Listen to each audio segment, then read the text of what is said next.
मेरी माँ सारा पैसा अपनी तीनों बहनों में बांट देती है, लेकिन मुझे एक पैसा भी नहीं देती। जिस पर पैसे बांटने के अगले ही दिन वह मुझे अचानक से कॉल करती है, मैं कुछ दिनों के लिए तुम्हारे घर आना चाहती हूँ, ठीक है ना। यह सुनकर मैं दिल में ही स्नीर करता हूँ। ये तो साफ था कि अब पैसा खत्म हो चुका है और अब उन्हें कोई ऐसा इंसान चाहिए था जो उनका बुढ़ापा संभाले। जिस पर उसके बोलना पूरा करने से पहले ही मैं सीधे उसे बीच में रोक देता हूँ। मॉम, मैंने एक हाई एंड नर्सिंग होम से कांटेक्ट कर लिया है। 20,000 युआन हर महीने का है। एनवायरनमेंट भी बहुत अच्छा है। जिस पर सिंस बड़ी बहन और बाकी दोनों ने सारा पैसा ले लिया है तो यह खर्चा भी वही लोग उठाएंगी, इसलिए उन्हें बोल दो कि तुम्हें वहां छोड़ आएं। फोन के दूसरी तरफ अचानक से सन्नाटा छा जाता है, जिस पर इतने सालों में पहली बार मुझे ऐसा फील होता है जैसे मैं किसी पुलिस की इंस्टेंट डेथ वाली साइलेंस सुन रहा हूँ। इतने सालों तक मैं एक बेवकूफ की तरह जीता रहा था। मैं इस फैमिली का इकलौता बेटा था और उनकी नजरों में सबसे ज्यादा सक्सेसफुल भी। मैंने एक बड़े कॉलेज से ग्रेजुएशन किया था, फिर एक बड़े सिटी में मेहनत करके जॉब करता था। मेरे पास हाउस भी था, कार भी थी और साल की सैलरी 1 मिलियन तक पहुंचती थी। जिस पर बड़ी बहन ने जब हाउस खरीदा था तब 2 लाख युआन कम पड़ रहे थे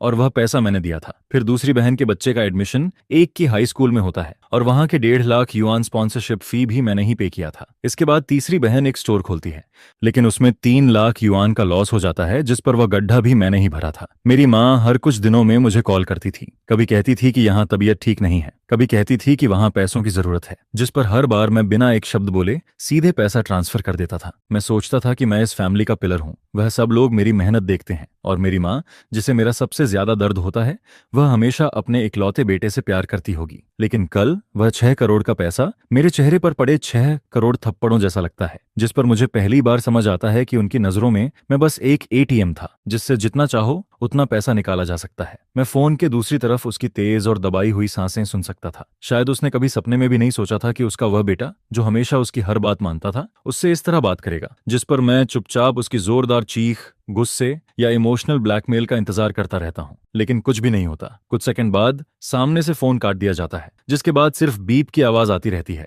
मैं अपना फोन उठाता हूँ, कॉल लॉग को एक बार देखता हूँ और फिर उस नंबर को, जिसे मैं इतने सालों से जानता था, सीधे ब्लैकलिस्ट में डाल देता हूँ। फोन काटने के बाद मुझे जिंदगी में पहली बार ऐसा सुकून फील होता है जैसे कई सालों से मेरे दिल पर रखा हुआ कोई बड़ा पत्थर आखिरकार हट गया हो। जिस पर स्टडी रूम का दरवाजा धीरे से खुलता है और मेरी वाइफ फेंगिया हाथ में एक कप हॉट टी लेकर अंदर आती है। वह मुझे देखकर पूछती है, किसका कॉल था? आवाज कुछ ठीक नहीं लग रही थी। जिस पर मैं उसका हाथ पकड़ता हूँ और उसे कल वाले पैसों की बात और अभी अभी हुई फोन कॉल के बारे में बता देता हूँ। लेकिन वह ना गुस्सा होती है और ना ही सरप्राइज होती है। वह बस धीरे से सांस छोड़ती है और फिर कहती है, मुझे पहले से अंदाजा था कि एक दिन ऐसा जरूर आएगा। ठीक है, अगर रिश्ता टूटना है तो टूटने दो। तुम जो भी डिसीजन लोगे मैं तुम्हारे साथ हूँ। यह सुनकर मेरा दिल गर्म हो जाता है। जिस पर मुझे पहली बार लगता है कि अगर जिंदगी में ऐसी वाइफ साथ हो तो इंसान कुछ भी झेल सकता है। लेकिन यह शांति ज्यादा देर तक नहीं टिकती। कुछ ही देर बाद मेरा फोन फिर से रिंग करने लगता है। कॉल बड़ी बहन का था। जैसे ही मैं फोन उठाता हूँ वह गुस्से में चिल्लाना शुरू कर देती है, झोरान, तुम्हारा मतलब क्या है?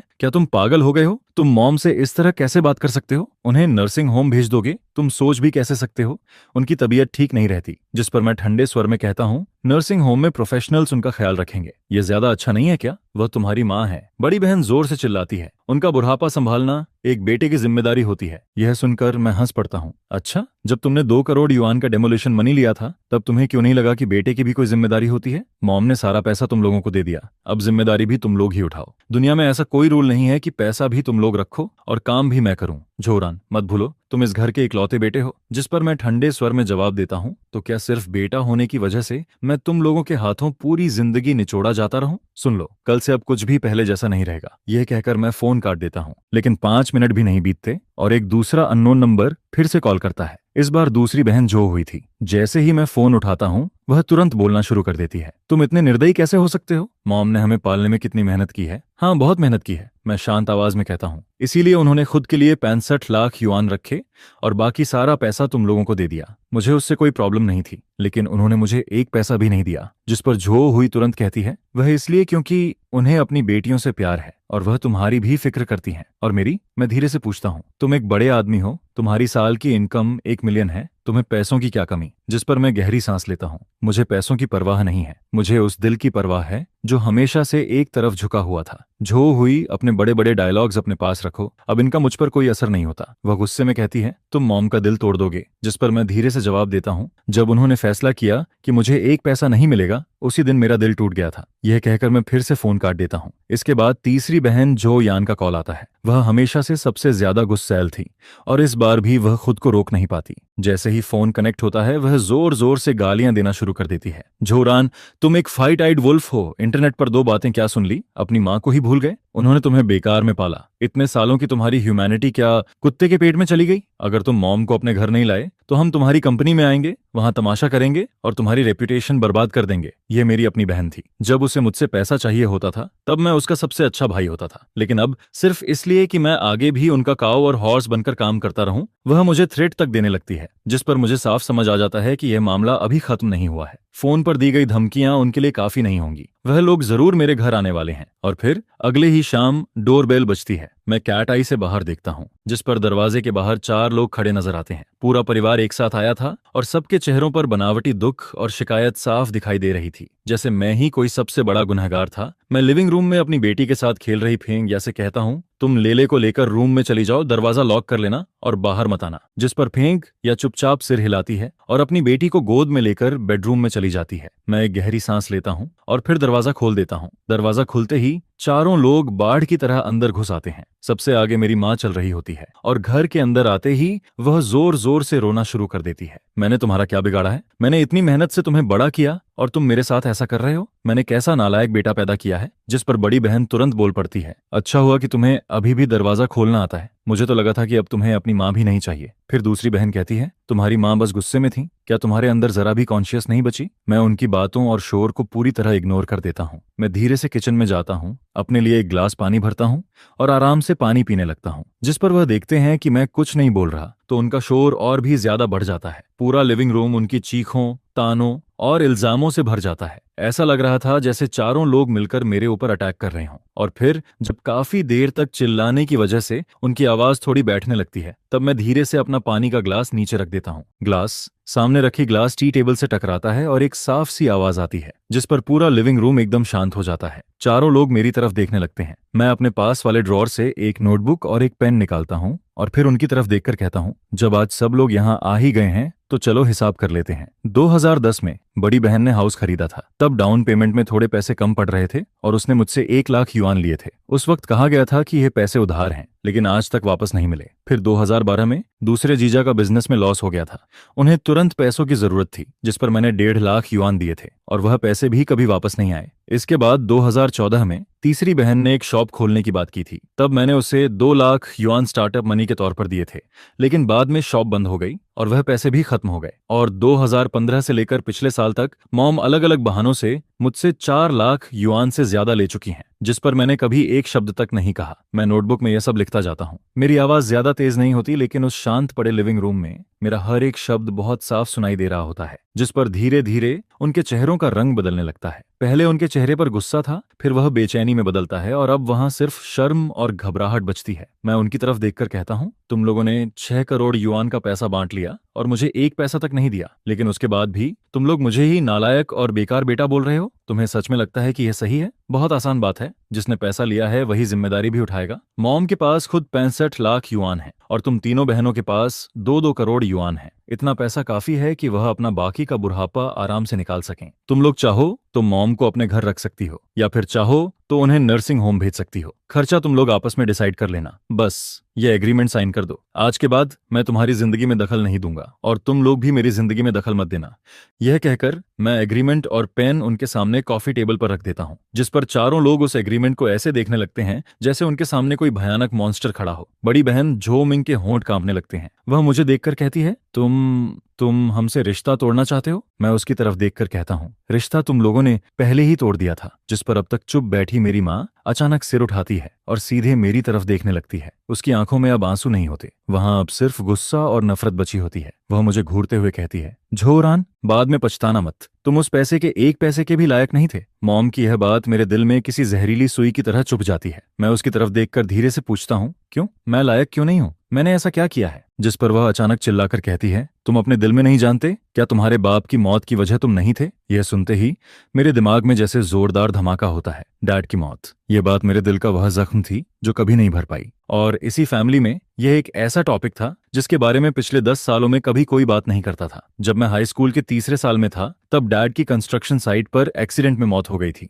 वह स्काफोल्डिंग से नीचे गिर गए थे। उन्हें हॉस्पिटल ले जाया गया लेकिन वह वापस कभी नहीं आए। उस साल जैसे मेरी पूरी दुनिया टूट गई थी। मॉम हर दिन रोती रहती थी। मेरी तीनों बहनें भी दिन भर उदास रहती थीं और मैं खुद को अपने रूम में बंद कर लेता हूँ। मैं 3 दिन और 3 रात तक ना कुछ खाता हूँ ना कुछ पीता हूँ। मैं गॉड से नफरत करता हूँ, कंस्ट्रक्शन साइट के मालिक से नफरत करता हूँ, पूरी दुनिया से नफरत करता हूँ, लेकिन सबसे ज्यादा मैं खुद से नफरत करता हूँ क्योंकि जिस दिन एक्सीडेंट हुआ था उस दिन डैड घर पर थे और वजह मैं था। उस दिन मेरे हाथ में मैथ्स का फेल हुआ पेपर था। मुझे घर जाने से डर लग रहा था जिस पर मैं देर तक बाहर ही घूमता रहता हूँ। जब रात हो जाती है तब डैड मुझे ढूंढने के लिए अपनी पुरानी साइकिल लेकर बाहर निकलते हैं। वह हर जगह मुझे ढूंढते फिरते हैं और तभी उन्हें कंस्ट्रक्शन साइट से फोन आता है। वहां कुछ सामान आया था जिसे उतारना था और उसके बदले डबल सैलरी मिलने वाली थी। डैड कुछ देर के लिए रुकते हैं लेकिन फिर वह मेरे बारे में सोचते हैं, मेरे आने वाले कॉलेज एंट्रेंस एग्जाम के बारे में सोचते हैं, मेरे फ्यूचर के खर्चों के बारे में सोचते हैं और फिर वह वहां चले जाते हैं जिस पर उसके बाद वह कभी वापस नहीं आते। यह बात मेरी पूरी जिंदगी का सबसे बड़ा दर्द बन गई थी और यही वजह थी कि मैं इतने सालों तक पागलों की तरह पैसा कमाता रहा ताकि मैं इस फैमिली के लिए कुछ कर सकूं।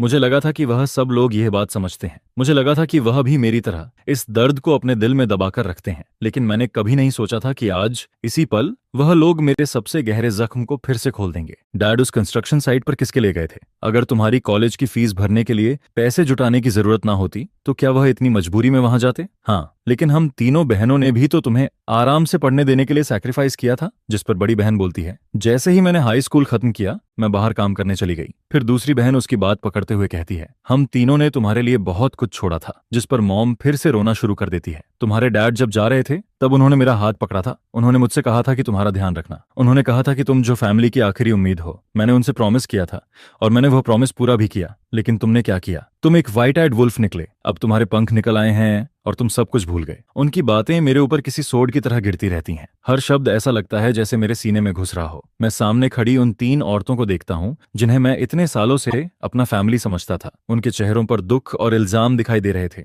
लेकिन उनकी आंखों में सिर्फ लालच और हिसाब किताब चमक रहा था। जिस पर मुझे आखिर समझ आता है कि उनके दिल में डैड की मौत कभी एक्सीडेंट थी ही नहीं। उनके लिए वह मेरी ओरिजिनल सिन थी। इतने सालों से मैं जो कुछ भी करता रहा वह फैमिली लव नहीं था। वह सिर्फ एक तरह का प्रायश्चित था। मैंने जो पैसा उन्हें दिया वह मेरे प्यार की वजह से नहीं था। उनके हिसाब से वह उनका हक था। अब जब उन्हें 6 करोड़ युआन मिल गए हैं तो उन्हें लगता है कि वह पैसा डैड ने अपनी जान देकर कमाया था और मैं जो उनके हिसाब से गुनहगार हूं उस पैसे का एक युआन भी डिजर्व नहीं करता। उनके लिए वह पैसा उनका हक है क्योंकि उन्होंने इतने सालों तक सैक्रिफाइस किया था। क्या कमाल का लॉजिक है? क्या अजीब सेल्फ हाइपोनोसिस है? जिस पर मैं हंसने लगता हूं। पहले हल्का सा स्नीयर मेरे चेहरे पर आता है और फिर वह हंसी धीरे धीरे इतनी बढ़ जाती है कि मैं खुद उसे रोक नहीं पाता। मेरी हंसी पूरे लिविंग रूम में गूंजने लगती है और वह इतनी अजीब और कड़वी लगती है कि सब लोग एकदम चुप हो जाते हैं। जिस पर बड़ी बहन मुझे घूरते हुए पूछती है, तुम हंस क्यों रहे हो? मैं धीरे से उसकी तरफ उंगली उठाता हूँ। मेरी आंखों के कोने गीले हो चुके थे लेकिन मैं फिर भी हंस रहा था। फिर मैं धीरे धीरे उठता हूँ और कदम कदम करके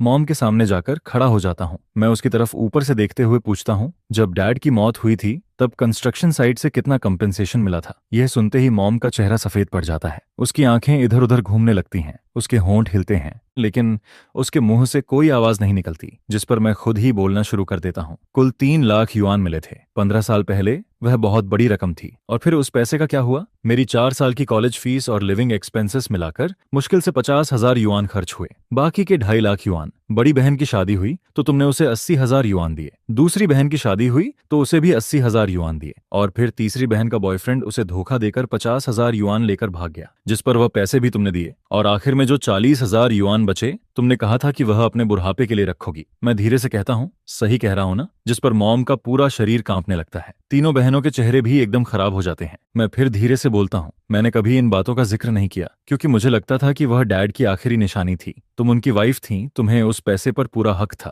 मुझे लगा था कि तुम्हारे दिल में मेरे लिए, तुम्हारे इस इकलौते बेटे के लिए थोड़ा सा गिल्ट जरूर होगा, लेकिन अब लगता है कि मैं बहुत बेवकूफ था। तुम्हें कभी कोई गिल्ट नहीं था, उल्टा तुमने सारी गलती मेरे सिर पर डाल दी। डैड की मौत का सहारा लेकर तुमने मुझे सालों तक इमोशनली ब्लैकमेल किया और फैमिली लव के नाम पर मुझे बार बार निचोड़ती रहीं। मैं मॉम की तरफ देखकर कहता हूँ, जो शुयुन, अपने दिल पर हाथ रखकर खुद से पूछो, क्या तुम डैड के सामने खुद को सही साबित कर सकती हो? क्या तुम सच में माँ कहलाने के लायक हो? मेरी हर बात किसी हथौड़े की तरह उसके दिल पर पड़ती है और आखिरकार वह टूट जाती है। वह अचानक सिर उठाती है और पागलों की तरह मेरी तरफ झपट पड़ती है। वह मेरा चेहरा नोचने के लिए हाथ बढ़ाती है, लेकिन मैं पहले से तैयार था, जिस पर मैं पीछे हट जाता हूँ। वह सीधे खाली जगह में गिरते गिरते बचती है, जिस पर तीसरी बहन झो यान तुरंत उसे पकड़ लेती है। लेकिन अगले ही पल झो यान खुद मेरी तरफ पागलों की तरह दौड़ पड़ती है। तुम्हारी हिम्मत कैसे हुई? मैं तुम्हें नहीं छोड़ूंगी। और फिर पूरा मामला एकदम फाइट में बदल जाता है। लेकिन मैं उन पर हाथ नहीं उठाता। मैं बस ठंडे चेहरे के साथ उन्हें देखता रहता हूँ। मैं उन्हें उस घर में पागलों की तरह चिल्लाते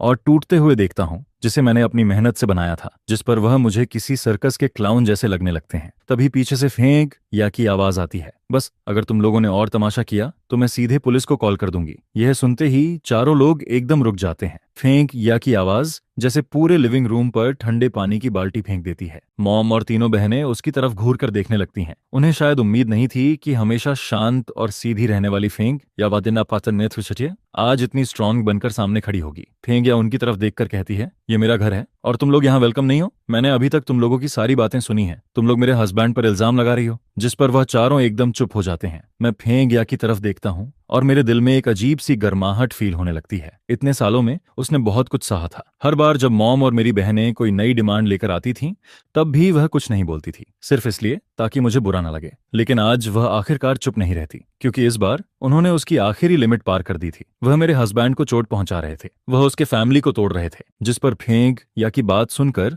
तीसरी बहन जो यान का चेहरा गुस्से से लाल हो जाता है। वह चिल्लाकर कहती है, ये हमारे जो फैमिली का मामला है, तुम बीच में बोलने वाली कौन होती हो? तुम तो आउटसाइडर हो। जिस पर फेंक या बिना डरे जवाब देती है, मेरी शादी चौरान से 8 साल पहले हुई थी। मैं इस घर की मिस्ट्रेस हूँ और तुम लोग, तुम सब तो शादी करके अपने अपने घर जा चुकी हो, फिर भी मेरे हस्बैंड की मेहनत की कमाई लेकर अपने घर चला रही हो। अब बताओ आउटसाइडर कौन है? यह सुनते ही जैसे उनकी आखिरी बची हुई इज्जत भी खत्म हो जाती है। दूसरी बहन झो हुई का चेहरा लाल और सफेद पड़ने लगता है और झो यान गुस्से में अपने पैर पटकने लगती है। जिस पर झो यान आगे कुछ नहीं बोलती, क्योंकि अगर वह और बोलती तो बात और भी गंदी हो जाती। मेरी माँ जोशियू बस फेंक या को खाली नजरों से देखती रहती है और फिर मेरी तरफ देखने लगती है। उसकी आंखों में सिर्फ शौक और यकीन न होने वाला भाव होता है। उसकी नजरों में बहू का मतलब हमेशा एक ऐसी औरत था जो चुपचाप सब सहती रहे, मेहनत करे और कभी जवाब ना दे। जिस पर उसने शायद कभी इमेजिन भी नहीं किया था कि फेंक या उसके सामने खड़ी होकर उसी के लिविंग रूम में उसे इतने सख्त शब्दों में जवाब देगी।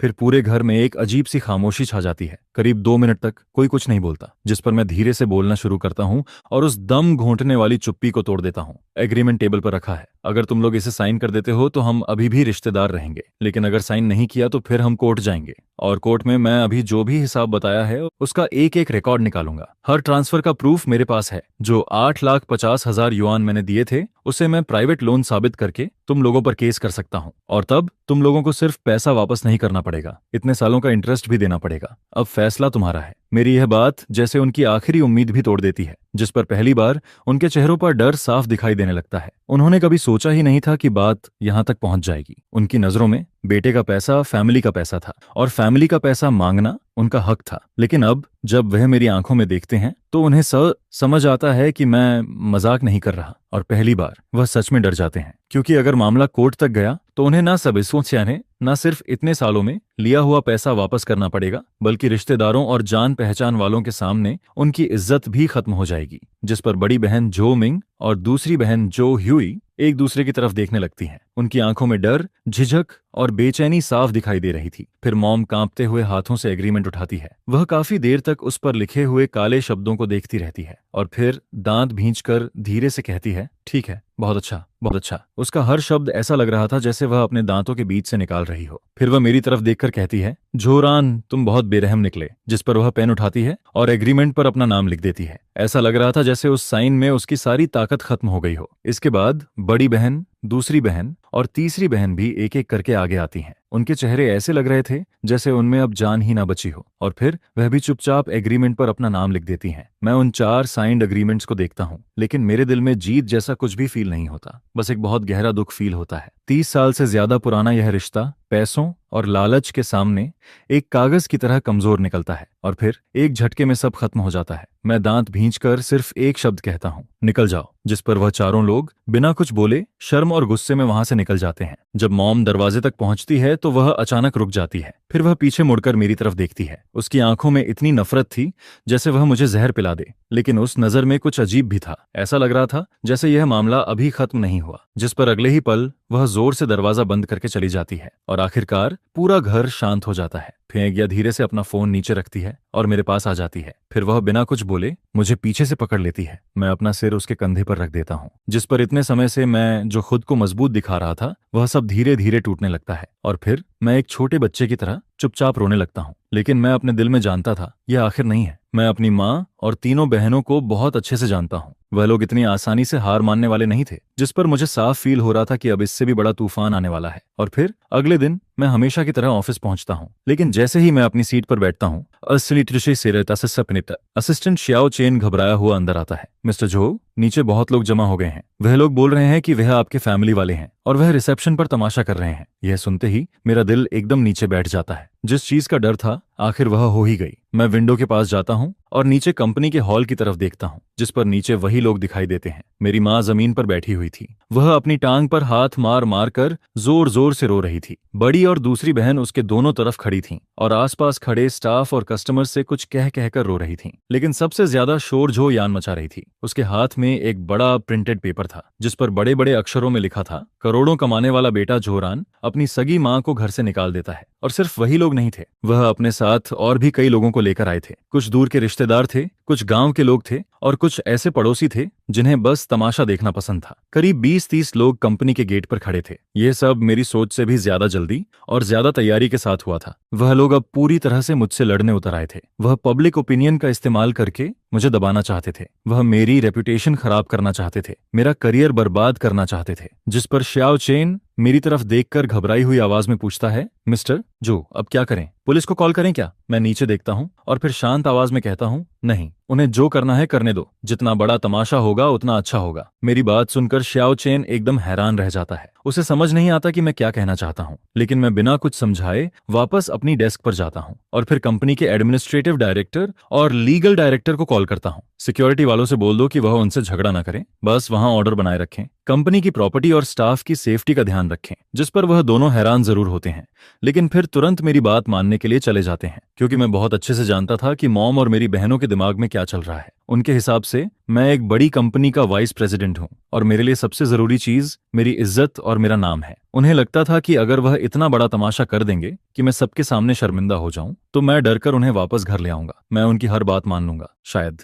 वह यह भी सोच रहे थे कि मैं वह 65 लाख युआन भी दोबारा उनके बीच बांट दूंगा, लेकिन उन्होंने एक बहुत बड़ी गलती कर दी थी। उन्हें लगा कि मुझे सबसे ज्यादा अपनी इज्जत की परवाह है। असल में मुझे यह चेहरा बहुत पहले से नहीं चाहिए था, बल्कि इन्हीं लोगों ने अपने ही हाथों से उसे टुकड़ों में फाड़ दिया था। नीचे कंपनी में जो तमाशा चल रहा होता है उसे देखकर मैं बस यही कहना चाहता था, जिस पर मेरी माँ की एक्टिंग और भी ज्यादा शानदार होती जाती है और वह सांस टूटने तक रोती रहती है, जैसे कि वह किसी भी समय बेहोश हो जाएगी। जिस पर मेरी बहनों के इल्जाम भी और ज्यादा भारी होते जाते हैं और वे खुद को ऐसी छोटी छोटी मासूम लड़कियों की तरह दिखाती हैं जिन्हें एक बेरहम इंसान दबा रहा है। यह देखकर उनके आसपास खड़े लोगों की भीड़ बढ़ती जाती है और मुझे लेकर उंगलियां उठाने वाली आवाजें और भी तेज होती जाती हैं, जिनमें कुछ ऐसे लोग भी होते हैं जिन्हें सच्चाई के बारे में कुछ भी नहीं पता होता है। इसके बाद रिपोर्टर्स भी वहां आ जाते हैं और उनके लॉन्ग और शॉर्ट कैमरे मेरी माँ और बहनों की तरफ तने रहते हैं, जिस पर उनके दुख से भरे चेहरे बार बार फ्लैश होते रहते हैं और एक अच्छी तरह से प्लान किया गया फैमिली ड्रामा सबके सामने चलता रहता है।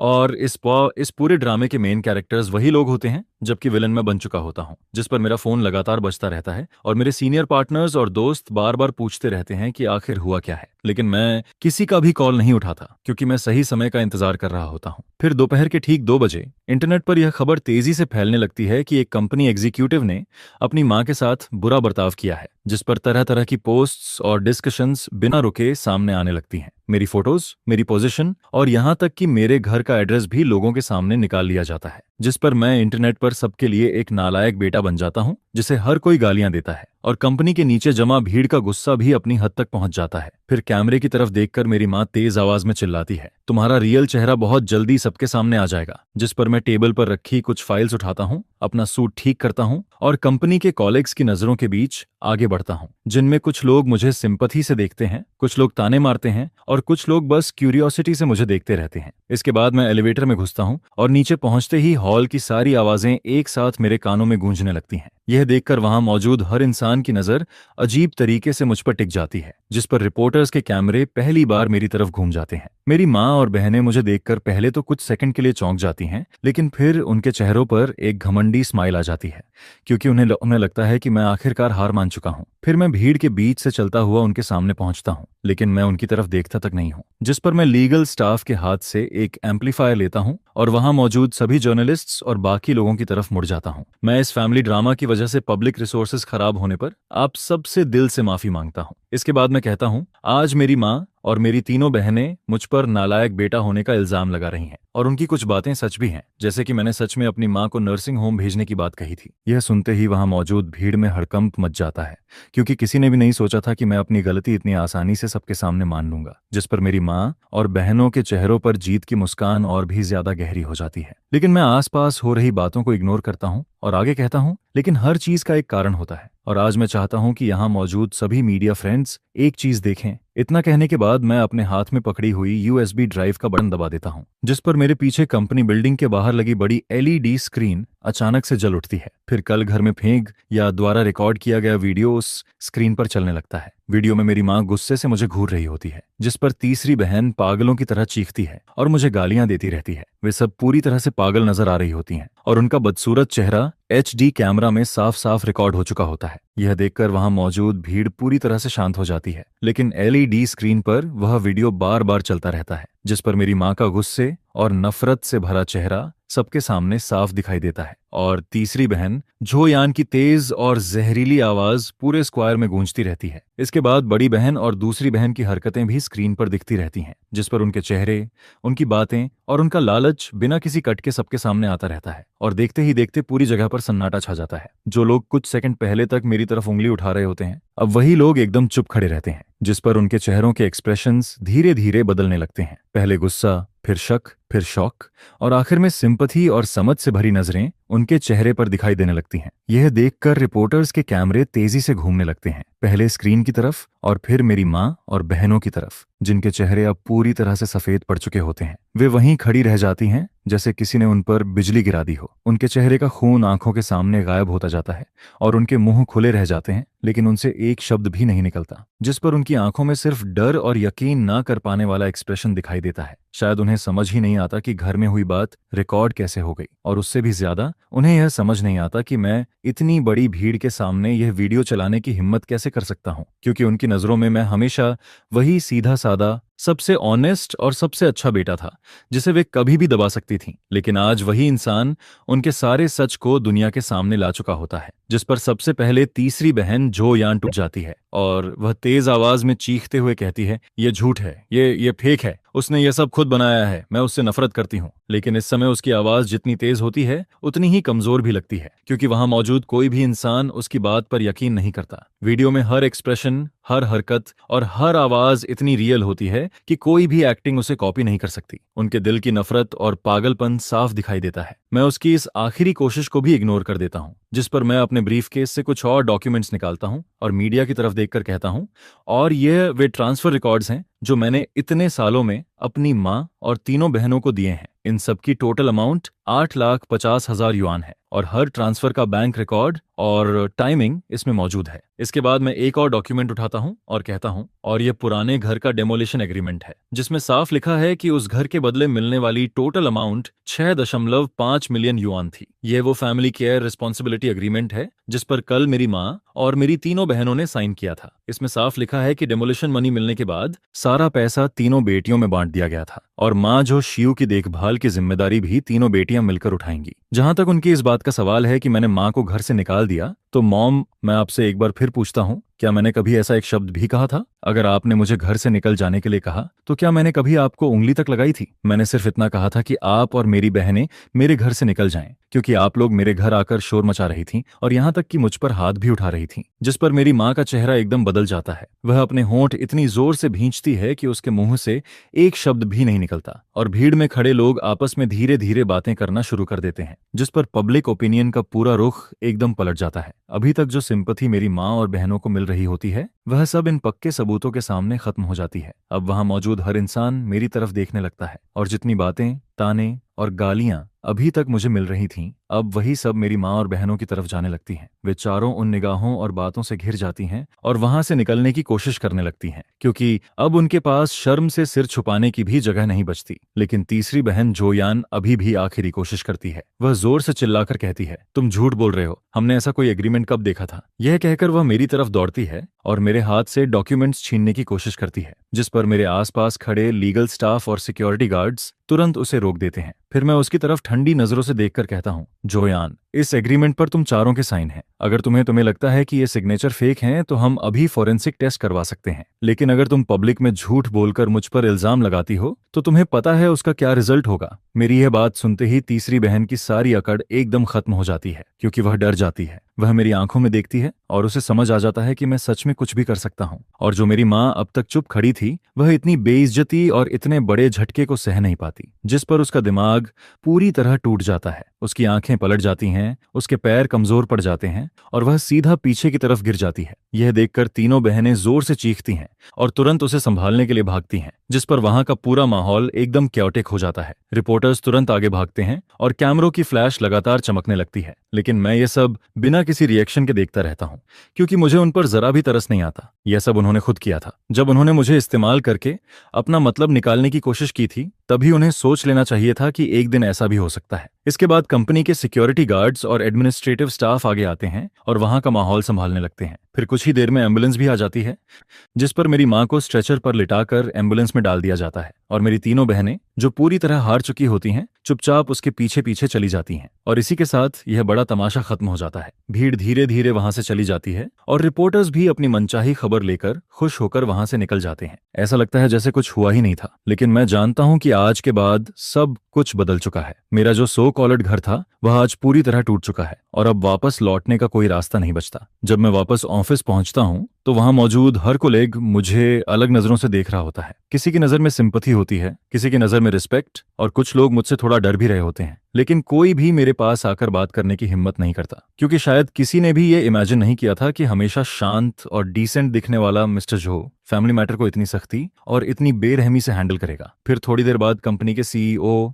मिस्टर वांग मुझे अपने ऑफिस में बुलाते हैं। मुझे लगता है कि वह कंपनी की इमेज खराब होने की वजह से मुझे डांटेंगे, लेकिन वह सिर्फ मुझे पानी की एक बोतल देते हैं और कहते हैं, मैंने तुम्हें सही पहचाना था, तुम एक कैपेबल इंसान हो। फैमिली मैटर कितना भी मुश्किल क्यों ना हो तो तुम उसे भी हैंडल करना जानते हो। इसे जल्दी खत्म करो और अपने काम पर असर मत पड़ने दो। जिस पर मैं कहता हूँ, थैंक यू मिस्टर वांग, मैं समझ गया। मिस्टर वांग के ऑफिस से बाहर निकलते ही मेरे दिल पर रखा हुआ एक बड़ा बोझ उतर जाता है, क्योंकि अब मुझे फील होता है कि वर्क प्लेस उतना खराब नहीं है जितना मैं सोचता था। जब तक तुम वैल्यू क्रिएट कर सकते हो, तुम्हारी प्राइवेट लाइफ तुम्हारा फ्यूचर डिसाइड नहीं करती। बस तुम्हें चीजों को सही तरीके से हैंडल करना आना चाहिए, और मैंने वही किया था। इसके बाद अगले कुछ घंटों में इंटरनेट पूरी तरह फट पड़ता है। कंपनी के नीचे जो कुछ हुआ था वह काउंटलेस मीडिया चैनल्स पर दिखाया जाता है, और वह HD वीडियो पूरे इंटरनेट पर फैल जाता है, जिस पर पब्लिक ओपिनियन पूरी तरह मेरी तरफ आ जाता है और सारी गालियां मेरी माँ और बहनों को मिलने लगती हैं। नेटिजन्स उन्हें साल की सबसे घटिया फैमिली मेंबर का टैग दे देते हैं, और गुस्से में लोग उनके नाम, वर्क प्लेस और यहाँ तक कि उनके मोबाइल नंबर्स तक इंटरनेट पर डाल देते हैं,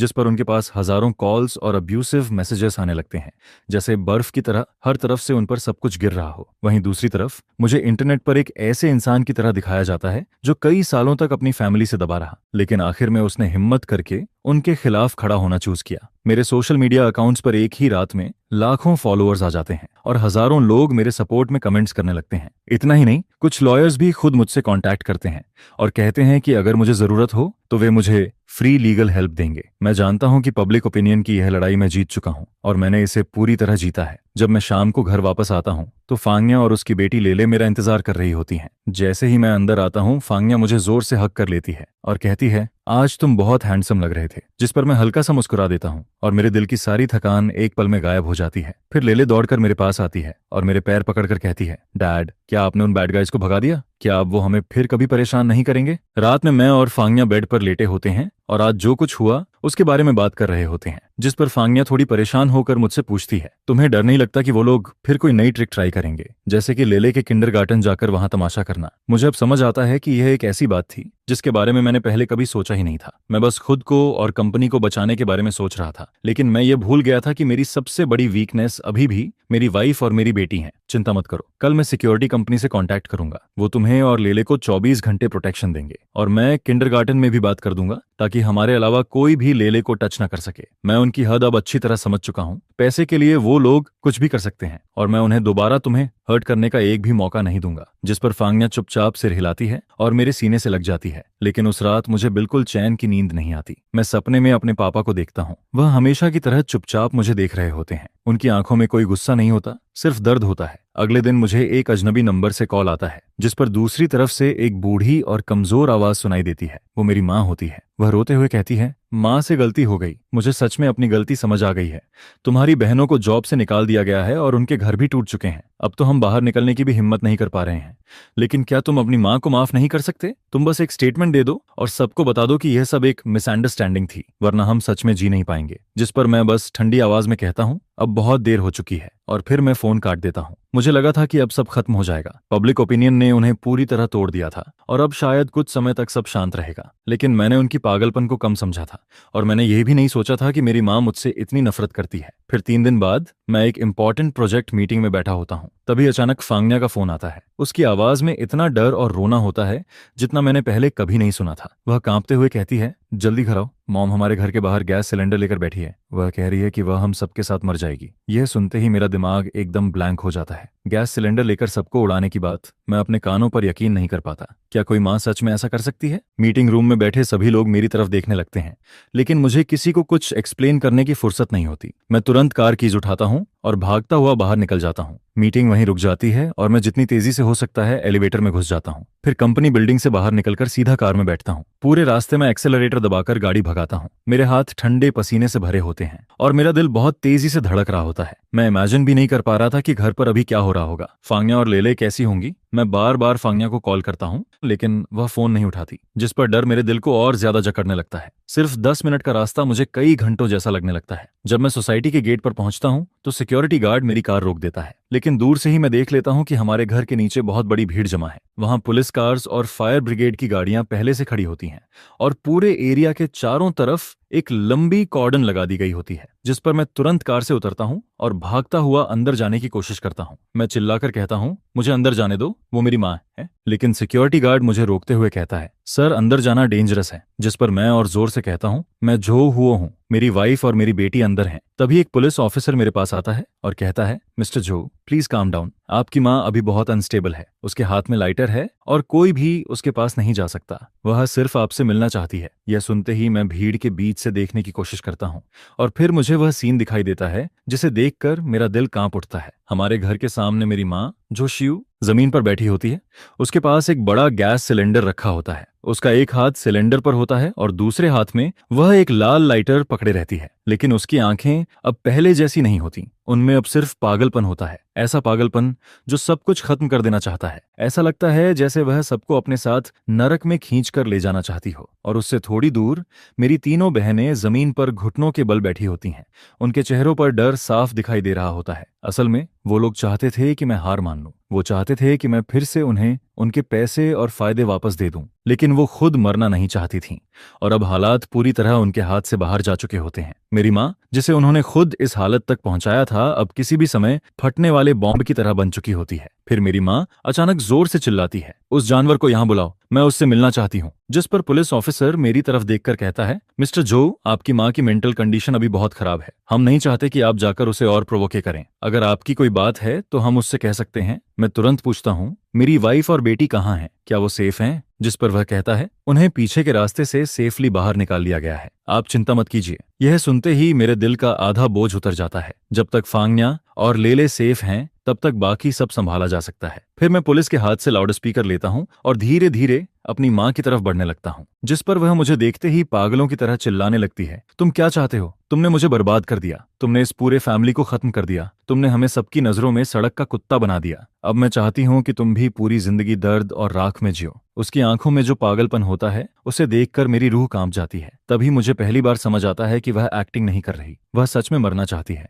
और वह चाहती है कि मेरे पास जो कुछ भी है उसे भी अपने साथ खत्म कर दे। फिर मैं अपनी माँ के पीछे घुटनों पर बैठी अपनी तीनों बहनों की तरफ देखता हूँ और कहता हूँ, देख लिया तुम लोगों ने, ये है तुम्हारी अच्छी माँ। 2 मिलियन युआन के लिए तुम लोगों ने उसे यहाँ तक पहुंचा दिया, अब खुश हो तुम लोग? जिस पर झोरान गुस्से में चिल्लाकर कहती है, तुम वहां खड़े होकर बातें मत करो, अभी तुरंत इंटरनेट पर जाओ और सबको बताओ कि पहले जो कुछ हुआ था वो सब मिसअंडरस्टैंडिंग थी और तुम हमसे माफी मांगते हो। तुम ही थे जिसने मुझे अंधा समझा और अब तुम चाहते हो कि वो 6.5 मिलियन फिर से निकालूं और दोबारा पूरे फैमिली में बांट दूं। मुझे फर्क नहीं पड़ता कि मुझे क्या करना पड़े, चाहे मैं पैसे उधार लूं या यह घर बेच दूं। मैं चाहता हूं कि तुम अभी के अभी हमारे सामने पैसे निकालो, वरना आज हम सब साथ में मरेंगे। आखिरकार उसने अपना असली मतलब बोल ही दिया। इतना बड़ा ड्रामा करने के बाद भी उसे आखिर में सिर्फ पैसे चाहिए थे। वह सबकी जान का डर दिखाकर मुझे धमका रही थी ताकि मैं उसे पैसे दे दूं, जिस पर मैं हंसने लगता हूं, लेकिन वह हंसी बहुत दर्द भरी होती है। मैं कहता हूं, क्या तुम्हें सच में लगता है कि मैं अब भी हार मान लूंगा? क्या तुम्हें लगता है कि मुझे सबसे ज्यादा इस घर की परवाह है? तो तुम बहुत गलत हो। जिस पल तुम गैस सिलेंडर लेकर मेरे घर के सामने बैठी थी उसी पल से तुम हार चुकी थी, और जिस पल तुमने मेरी वाइफ और बेटी की जान को खतरे में डाला उसी पल से तुम मेरी मां नहीं रही। अब तुम मेरे लिए सिर्फ एक ऐसी औरत हो जो मेरे फैमिली को हर्ट करना चाहती है। मेरी बात सुनकर वह एकदम चुप हो जाती है, जैसे मेरी बात सीधे उसके दिल में जाकर लगी हो, और वहां खड़े बाकी लोग भी शॉक में आ जाते हैं। वह कांपती हुई आवाज में कहती है, तुम क्या कह रहे हो? जिस पर मैं कहता हूं, मैं कह रहा हूं कि तुम्हारी धमकी का मुझ पर कोई असर नहीं है। अगर यह घर जल जाता है तो मैं दूसरा घर खरीद लूंगा, अगर मेरी जॉब चली जाती है तो मैं दूसरी जॉब ढूंढ लूंगा। जब तक मेरी वाइफ और मेरी बेटी सेफ हैं मुझे किसी चीज का डर नहीं है। लेकिन आज तुम जो कर रही हो वह पब्लिक सेफ्टी को खतरे में डालने वाला क्राइम है। अगर तुम गिल्टी साबित हुई तो तुम्हें 10 साल से ज्यादा की जेल, उम्र कैद या शायद मौत की सजा भी हो सकती है। जोशुई, क्या तुमने सच में सोच लिया है? सिर्फ थोड़े से पैसे के लिए और अपने कंट्रोल की भूख के लिए क्या तुम अपनी पूरी जिंदगी बर्बाद कर दोगी? मेरी बात सुनते ही मेरी माँ का चेहरा एकदम उतर जाता है और उसके हाथ में पकड़ा लाइटर हल्का हल्का कांपने लगता है, क्योंकि उसने कभी लॉ के बारे में सोचा ही नहीं था। उसे हमेशा लगता था कि माँ और बेटे के बीच सिर्फ मॉरलिटी होती है, कानून नहीं। उसे लगता था कि वह जो भी कर रही है वह बिल्कुल सही है। लेकिन मैंने उसकी आखिरी उम्मीद भी तोड़ दी थी, और जैसे ही उसका मन डगमगाता है वैसे ही पहले से तैयार खड़े फायर फाइटर्स अचानक उसकी तरफ दौड़ पड़ते हैं। एक आदमी उसके हाथ से लाइटर छीन लेता है, दूसरा उसे पकड़ लेता है और बाकी लोग उसे जमीन पर गिरा देते हैं। यह सब इतना जल्दी होता है कि किसी को कुछ समझने का मौका ही नहीं मिलता और उसी पल पूरा खतरा खत्म हो जाता है। लेकिन मेरी माँ अब भी पागलों की तरह चिल्लाती रहती है। वह किसी जानवर की तरह हाथ पैर मार रही होती है, लेकिन अब सब खत्म हो चुका होता है, क्योंकि अगले ही पल उसकी कलाइयों में ठंडी हैंडकफ्स डाल दी जाती हैं और उसकी आखिरी पागलपन भी उसी के साथ खत्म हो जाती है। मैं अपनी माँ को पुलिस की गाड़ी में बैठते हुए देखता हूँ और मेरी तीनों बहनें जमीन पर बैठी रो रही होती हैं, लेकिन मेरे दिल में जरा सी भी खुशी नहीं होती, सिर्फ एक खालीपन होता है, क्योंकि आज के बाद यह घर सच में खत्म हो चुका था। इसके बाद पुलिस मुझे स्टेशन लेकर जाती है, लेकिन सस्पेक्ट की तरह नहीं बल्कि विक्टिम की तरह। इंटरोगेशन रूम की सफेद लाइट के नीचे मैं कुर्सी पर बैठा होता हूँ। सामने बैठा पुलिस ऑफिसर मुझे एक कप में गर्म पानी देता है। वह बहुत शांति से कहता है, मिस्टर जो, आपने बहुत कुछ सहा है, लेकिन हमें आज जो हुआ उसका पूरा स्टेटमेंट चाहिए। जिस पर मैं सिर हिलाता हूँ और सुबह से लेकर अब तक जो कुछ हुआ वह सब बताना शुरू कर देता हूँ। फांगिया का फोन आने से लेकर मेरे घर भागकर पहुंचने तक और फिर मेरी माँ के साथ हुई सारी बात मैं सब कुछ डिटेल में बताता हूँ, लेकिन मेरी आवाज पूरी तरह शांत होती है, जैसे मैं अपनी कहानी नहीं किसी और की कहानी सुना रहा हूँ। पुलिस ऑफिसर मेरी बात लिखता रहता है और बीच बीच में मेरी तरफ देखता है। उसकी आंखों में मेरे लिए थोड़ी सिंपैथी भी होती है। स्टेटमेंट खत्म होने के बाद मैं इंटरोगेशन रूम से बाहर निकलता हूँ, जिस पर कॉरिडोर में लगे कैमरों के पास मुझे मेरी तीनों बहनें दिखाई देती हैं। उन्हें भी पूछताछ के लिए लाया गया होता है। जो अकड़ और घमंड उनके अंदर पहले था अब उसका नामो निशान नहीं बचा होता। उनके चेहरे पीले पड़े होते हैं और आंखें डर से भरी होती हैं। मुझे देखते ही बड़ी बहन जोमिन धीरे से खड़ी हो जाती है। उसके होंठ हिलते हैं जैसे वह कुछ कहना चाहती हो, लेकिन मैं उसे एक मौका भी नहीं देता। मैं बिना उसकी तरफ देखे उनके पास से निकल जाता हूँ, जैसे वो तीनों वहां हैं ही नहीं। यह देखकर उनके चेहरे बदल जाते हैं, पहले हैरानी, फिर गुस्सा और फिर नफरत। मैं जानता हूं कि वो क्या सोच रही होंगी। उन्हें लगता होगा कि मैंने, उनके अपने बेटे और भाई ने अपनी मां को जेल भेज दिया, लेकिन वो कभी यह नहीं सोचे सोचेंगी कि आखिर मेरी माँ को इस हालत तक किसने पहुंचाया, किसने उसे धीरे धीरे पागलपन की तरफ धकेला। पुलिस स्टेशन से बाहर निकलते ही रात बहुत गहरी हो चुकी होती है। ठंडी हवा मेरे चेहरे पर लगती है, लेकिन इतने दिनों में पहली बार मुझे अंदर से हल्का महसूस होता है, जैसे अब सब कुछ साफ हो चुका हो। वहां मेरे लॉयर ब्रदरली पहले से मेरा इंतजार कर रहे होते हैं। वह मेरे कंधे पर हाथ रखते हैं और कहते हैं, सब हैंडल हो गया है। तुम्हारी माँ ने जो किया वह अब सिर्फ फैमिली मैटर नहीं रह गया, उसने पब्लिक सेफ्टी को खतरे में डाला है। यह बहुत बड़ा क्राइम है और शायद उसे लंबी सजा होगी, क्योंकि किसी की जान नहीं गई और कोई बड़ा नुकसान भी नहीं हुआ, इसलिए शायद उसे मौत की सजा नहीं मिलेगी।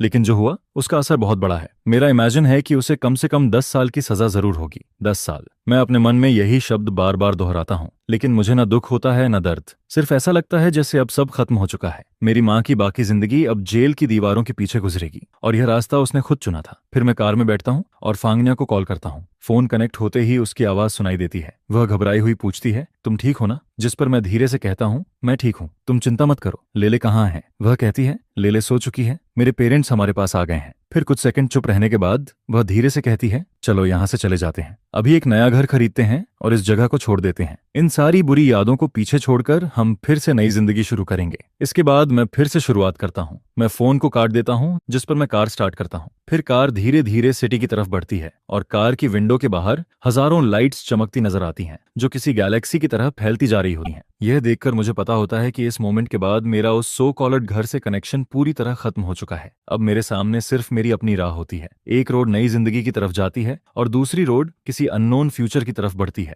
जिसके बाद जिंदगी एक रात में फिर से शांत होती हुई लगती है। लेकिन इसके पीछे अभी भी बहुत कुछ बाकी होता है। मेरी मदर को क्रिमिनल केस में पुलिस ने डिटेन कर लिया था, जिस पर अब वही सख्त पनिशमेंट उसका इंतजार कर रही होती है जो पहले मेरी तरफ मोड़ी जा रही थी। और जो रिलेटिव्स हमेशा इमोशनल प्रेशर डालते थे, वो पूरी तरह चुप हो चुके होते हैं, क्योंकि अब उन्हें डर लगने लगता है। उन्हें डर होता है कि मैं, जो अब किसी को अपना नहीं मानता, कुछ भी कर सकता हूं। जिस पर फेंग या के पेरेंट्स फेंग या और लेले को अपने घर वापस ले जाते हैं ताकि मैं बाकी की चीजों को आराम से हैंडल कर सकूं। इसके बाद मैं अपना करंट हाउस बेचने की तैयारी करता हूं और साथ ही रहने के लिए एक नई जगह ढूंढना शुरू करता हूं, क्योंकि इस बार मैं अपनी वाइफ और डॉटर को एक ऐसा घर देना चाहता हूं जो सच में सेफ और वार्म हो। लेकिन तभी जब मुझे लग रहा होता है कि अब सब कुछ धीरे धीरे ठीक होने वाला है, तभी मेरी तीनों सिस्टर्स एक बार फिर मेरे सामने आ जाती हैं।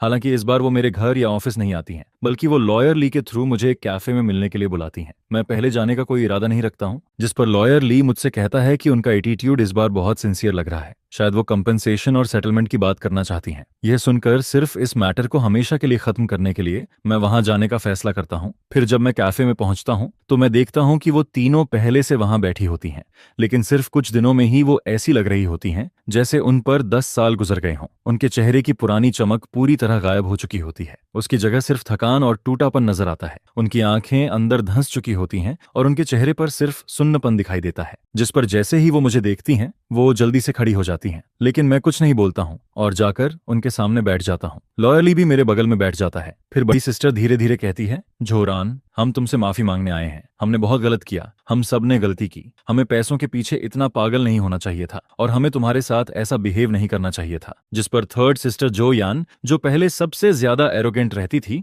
अब सिर झुकाकर चुप बैठी रहती है। उसकी उंगलियां नर्वस होकर टेबल के किनारे को कसकर पकड़ रही होती हैं। मैं उनकी हालत देखता हूं, लेकिन मेरे दिल में जरा सा भी फर्क नहीं पड़ता है। फिर मैं सीधा कहता हूं, तुम लोगों को माफी मांगने की जरूरत नहीं है। अगर सिर्फ यही बोलने के लिए बुलाया है तो मैं अभी जा सकता हूं। यह सुनकर झोरान की बड़ी सिस्टर जल्दी से कहती है, नहीं, हम सच में अपनी गलती मानते हैं। हम वो सारे पैसे वापस देने को तैयार हैं, पूरे 6 मिलियन।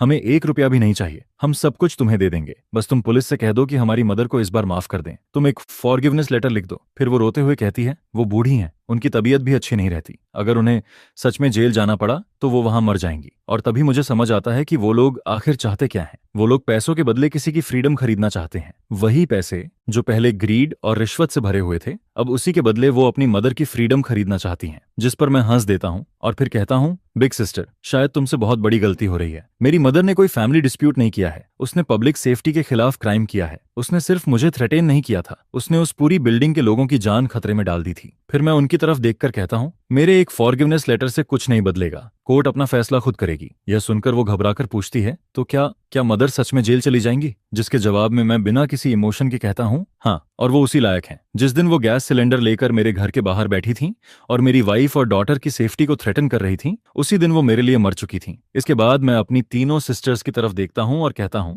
और तुम लोग भी कम जिम्मेदार नहीं हो। तुम लोगों ने ही उन्हें इस हालत तक पहुंचाया है। जब डेमोलिशन का पैसा मिला था तब तुम सबने पैसे आपस में बांट लिए थे और उनकी जिम्मेदारी अकेले मेरे ऊपर डाल दी थी। फिर मैं आगे कहता हूँ, जब मैंने मना किया तब तुम लोगों ने ही उन्हें मेरे कंपनी में जाकर तमाशा करने के लिए उकसाया था। तुम लोगों ने ही उन्हें बार बार मेरे खिलाफ भड़काया था और जब वो मेंटली टूटने लगी थी तब भी तुम लोग उन्हें रोकने की जगह लगातार आग में घी डालते रहे, जिस पर आखिर में उन्होंने वो एक्सट्रीम कदम उठा लिया। और अब तुम चाहती हो कि मैं उसके कॉन्सिक्वेंसेस उठाऊं? क्या तुम्हें सच में लगता है कि यह फेयर है? इतना कहकर मैं खड़ा हो जाता हूं। फिर मैं उनकी तरफ आखिरी बार भी नहीं देखता हूं और लॉयर ली के साथ कैफे से बाहर निकल जाता हूं, जिस पर मेरे पीछे से उनकी रोने की आवाजें सुनाई देती रहती हैं। वो इतनी जोर से रो रही होती हैं कि खुद को भी कंट्रोल नहीं कर पा रही होती हैं।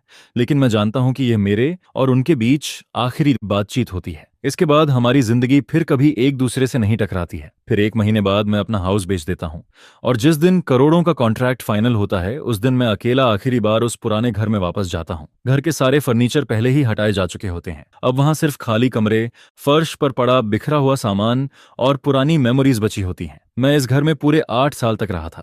मुझे लगता था कि यह मेरी मेहनत का रिजल्ट है, यह मेरी सक्सेस और ग्लोरी की निशानी है। लेकिन अब यह घर सिर्फ झगड़ों, बेट्रेल और दर्द की जगह बन चुका होता है और मेरे दिल में उसके लिए जरा सा भी लगाव नहीं बचा होता। इसके बाद मैं और फेंगिया सिटी के दूसरे साइड में एक बड़ा हाउस खरीदते हैं। वहां का स्कूल डिस्ट्रिक्ट भी पहले से अच्छा होता है और एनवायरनमेंट भी काफी शांत होता है। लेले बहुत खुश होती है क्योंकि उसके पास पहली बार अपना एक प्रिंसेस रूम होता है जिसमें बड़ी सी विंडो लगी होती है। और फेंगिया भी खुश होती है क्योंकि अब उसके पास अपना एक स्टडी रूम होता है जिसमें हर समय धूप आती रहती है, जिस पर हमारी जिंदगी धीरे धीरे फिर से नॉर्मल होने लगती है। इसके बाद मेरी मदर का केस जुडिशियल प्रोसेस में एंटर कर जाता है और अब फैसला आने में सिर्फ समय बाकी होता है। फिर मुझे सुनने को मिलता है कि मेरी तीनों सिस्टर्स ने अपना पुराना घर बेच दिया है और वो इस सिटी को छोड़कर कहीं और चली गई हैं। शायद इसलिए क्योंकि अब वो इस शहर में सिर उठाकर नहीं रह सकती थी। लेकिन वो कहाँ गई मुझे नहीं पता, और सच कहूं तो मैं जानना भी नहीं चाहता हूं, क्योंकि अब हम दोनों ऐसी 2 सीधी लाइंस बन चुके होते हैं जो थोड़ी देर के लिए एक दूसरे से टकराती हैं और फिर हमेशा के लिए अलग हो जाती हैं। मैं एक दूर डायरेक्शन में भागता हुआ आता हूं और अपने नए घर के सामने रुकता हूं, जिस पर मुझे अचानक अपने पुराने घर की याद आती है। मैं सोचता हूं कि वहां जाकर पापा की छोड़ी हुई कुछ चीजें ले आऊं, क्योंकि वो पुराना घर जिसमें मेरा पूरा बचपन बीता था अब जल्दी ही गिराया जाने वाला होता है। फिर मैं पुराने घर में जाता हूं और सीढ़ियां चढ़कर ऊपर पहुंचता हूं, जिसके बाद मुझे एक धूल से भरा बॉक्स मिलता है। मैं उसका लॉक खोलता हूं और उसके अंदर पापा की पुरानी चीजें रखी हुई दिखाई देती हैं। कुछ पुराने कपड़े जो इतने धुल चुके होते हैं कि उनका रंग तक उड़ चुका होता है, एक पुराना टंग सी का कप जिसे वो कई सालों से यूज करते आ रहे थे, कुछ मॉडल वर्कर वाले मेडल और उनका फेवरेट चेस पीस। मैं उन चीजों को एक एक करके बाहर निकालता हूं और धीरे धीरे उन पर जमी धूल साफ करने लगता हूं, जिस पर मेरे दिमाग में पुरानी यादें आने लगती हैं। मेरे पापा बहुत कम बोलने वाले इंसान थे। वो अपनी फीलिंग्स कभी वर्ड्स में नहीं बताते थे, लेकिन हमेशा अपने एक्शन से मुझे प्यार फील करवाते थे। वो अपने खुरदरे बड़े हाथों से मेरे लिए एक सुंदर सा एप्पल छीलते थे और जब भी मैं एग्जाम में अच्छे मार्क्स लाता था तो वो चुपके से मुझे साइड में ले जाकर पॉकेट मनी के लिए कुछ एक्स्ट्रा पैसे दे देते थे। फिर वो अपनी पुरानी टूटी हुई साइकिल पर मुझे बैठाकर एक गली से दूसरी गली तक घुमाते रहते थे। यह सब सोचते सोचते मेरी आंखें नम होने लगती हैं। मैं धीरे से कहता हूं, डैड, अगर आप आज यहां होते तो ये सब देखकर आपको कितना दुख होता। जिस पर मैं फिर से उस बॉक्स की चीजें ठीक से देखने लगता हूं और तभी मुझे बॉक्स के नीचे एक हार्ड लेयर दिखाई देती है। मैं उसे काफी जोर लगाकर खोलता हूं, जिसके बाद उसके अंदर एक ऑयल क्लॉथ में लिपटा हुआ छोटा टिन बॉक्स रखा हुआ दिखाई देता है। उसे देखकर मेरी सांस रुक जाती है। मैं धीरे से उस टिन बॉक्स को खोलता हूं। उसके अंदर कोई ज्वेलरी या पैसे नहीं होते। वहां सिर्फ एक पुराना पीला पड़ चुका लेटर और एक फोल्ड किया हुआ डॉक्यूमेंट रखा होता है। फिर मैं सबसे पहले उस डॉक्यूमेंट को खोलता हूं और जैसे ही वो मेरे सामने फैलता है मेरी सांसें थम जाती हैं, क्योंकि वो एक हॉस्पिटल का बर्थ सर्टिफिकेट होता है। उसमें बच्चे के नाम वाली जगह पर मेरा नाम लिखा होता है, जो उरान। फादर के नाम वाली जगह पर जो जियांजुन लिखा होता है, लेकिन मदर के नाम वाली जगह पर जो शुई नहीं लिखा होता। वहां एक ऐसा नाम लिखा होता है जिसे मैंने पहले कभी नहीं सुना था, लिंगहुई। यह देखकर मेरा दिमाग पूरी तरह खाली हो जाता है। ऐसा लगता है जैसे मेरे सिर के ऊपर कोई जोरदार ठंडर गिर गया हो जिसने मेरी सारी सोच तोड़ दी हो। यह मेरी माँ का नाम नहीं है। इसका मतलब जो शियू मेरी रियल मदर नहीं है, जिस पर मेरा पूरा शरीर ठंडा पड़ जाता है। मेरे हाथ कांपने लगते हैं। फिर मैं उस पुराने लेटर को उठाता हूँ। वो लेटर मेरे पापा ने लिंगहुई नाम की उस औरत के लिए लिखा था, या शायद लिखना चाहा था, लेकिन कभी भेज नहीं पाए। उस लेटर की हैंडराइटिंग बिल्कुल वही होती है जिसे मैं बचपन से पहचानता हूँ। उसमें लिखा होता है, हुई, मुझे माफ कर दो। मुझे तुम्हारे साथ और अंगिरान के साथ बहुत गलत करना पड़ा। शुई को सब पता चल गया था। उसने बहुत हंगामा किया। उसने कहा कि अगर मैंने तुमसे रिश्ता खत्म नहीं किया तो वो तुम्हारे काम की जगह पर जाकर तमाशा करेगी और तुम्हारी जिंदगी बर्बाद कर देगी। मैं बहुत कमजोर निकला। मैं डर गया था, इसलिए मैं सिर्फ तुम्हें छोड़ने का फैसला कर पाया। लेकिन मैं रन रन को अपने बेटे की तरह पालूंगा। तुम फिक्र मत करना। इस जिंदगी में मैं तुम्हारा हमेशा कर्जदार रहूंगा। एक लेटर के बाद दूसरा लेटर होता है और उन सारे लेटर्स में मेरे पापा की पूरी जिंदगी का पछतावा, डर और गिल्ट भरा हुआ होता है, जिस पर आखिरकार मुझे 30 साल से भी ज्यादा पुराना सच पता चलता है। मैं जो शिव का बेटा था ही नहीं, मैं अपने पापा और किसी दूसरी औरत का बेटा था। जाओ शुई ने मुझे बड़ा जरूर किया, लेकिन उसने कभी मुझे माँ की तरह प्यार नहीं किया। उसने मुझे सिर्फ इसलिए पाला क्योंकि वो मेरे पापा को कंट्रोल करना चाहती थी और मुझे हमेशा एक आउटसाइडर की तरह नफरत करती थी। अब मुझे समझ आता है कि बचपन से उसने मेरे साथ इतना बुरा बिहेव क्यों किया। अब मुझे समझ आता है कि उसने अपना सारा प्यार सिर्फ अपनी तीनों बेटियों को क्यों दिया। और अब मुझे यह भी समझ आता है कि जब प्रॉपर्टी का पैसा बांटा जा रहा था, तब उसने क्यों कहा था तुम 1 रुपया भी डिजर्व नहीं करते, क्योंकि उसके दिल में मैं कभी जो फैमिली का हिस्सा था ही नहीं। मैं उसके लिए हमेशा एक अनवांटेड बच्चा था, एक ऐसा निशान जिससे वो पूरी जिंदगी नफरत करती रही। जिस पर मैं बर्थ सर्टिफिकेट और उन लेटर्स को हाथ में लेकर उस ठंडी सीढ़ी पर बैठ जाता हूँ और मेरी आंखों से आंसू चुपचाप बहने लगते हैं। अब मुझे समझ आता है कि जिस रिश्ते को मैं इतने सालों से बचाने की कोशिश कर रहा था, वो शुरू से ही झूठ था। जिस एहसान को चुकाने में मैंने अपनी आधी जिंदगी लगा दी, उसके पीछे इतना दर्दनाक सच छिपा हुआ था। मैं खुद पर हंसने लगता हूँ, क्योंकि मैं झुरान हमेशा से एक आउटसाइडर था। मुझे नहीं पता मैं उस सीढ़ी पर कितनी देर तक बैठा रहता हूँ। ऐसा लगता है जैसे टाइम का कोई मतलब ही नहीं बचा हो। फिर मैं अपने चेहरे से आंसू और धूल साफ करता हूँ और उस पुराने घर को आखिरी बार देखता हूँ। वही घर जिसमें मेरे बचपन के सारे डर और बुरे सपने छिपे हुए थे, जिस पर मैं बिना पीछे देखे नीचे उतर जाता हूँ, क्योंकि अब यह घर टूट जाना चाहिए और इसके साथ मेरे अतीत की सारी दर्दनाक बातें भी हमेशा के लिए मिट जानी चाहिए। फिर मैं घर से बाहर निकलता हूँ। बाहर की धूप मेरी आंखों में चुभती है।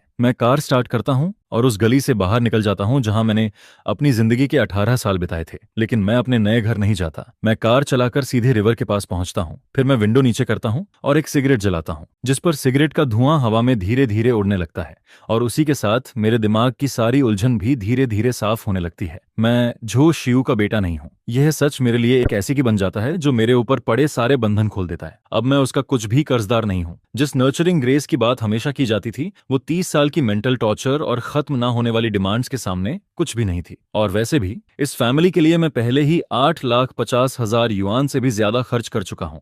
इतना सब कुछ देने के बाद मेरा हर कर्ज बहुत बहुत पहले ही खत्म हो चुका होता है। कानून के हिसाब से मैं अभी भी उसका अडॉप्टेड सन माना जाता हूँ, इसलिए मुझे कुछ रिस्पॉन्सिबिलिटी उठानी पड़ेगी। लेकिन दिल से अब हमारे बीच सिर्फ नफरत बची होती है। जिस पर मैं अपना फोन निकालता हूँ और लॉयर ली को कॉल करता हूँ। फोन उठते ही मैं पूछता हूँ, ब्रदर ली, केस कहाँ तक पहुंचा? जिसके जवाब में लॉयर ली कहता है, अभी प्रोसेस चल रही है, सारे फैक्ट्स क्लियर हैं और सारे एविडेंस भी पूरे हैं, इसलिए किसी भी तरह का सरप्राइज नहीं होगा। यह सुनकर मैं धीरे से कहता हूँ, ठीक है, क्योंकि मुझे यहाँ कुछ नई चीजें पता चली हैं। मैंने बस उसे वो सब बता दिया जो मुझे अभी अभी पुराने घर में मिला था। जिस पर फोन के दूसरी तरफ लॉयर ली काफी देर तक चुप रहता है। फिर वो धीरे से कहता है, झोरन, तुम ठीक हो? जिसके जवाब में मैं कहता हूँ, मैं ठीक हूँ ब्रदर ली, मैं बस एक बात जानना चाहता हूँ, क्या मेरी बर्थ स्टोरी का झो शियू के केस पर कोई असर पड़ेगा, या मैं उससे अपना लीगल मदर सन रिलेशन पूरी तरह खत्म कर सकता हूँ? जिस पर लॉयर ली कुछ देर सोचकर कहता है, झोरान, ये मैटर काफी कॉम्प्लिकेटेड है। लॉ के हिसाब से तुम्हारे और झो शियू के बीच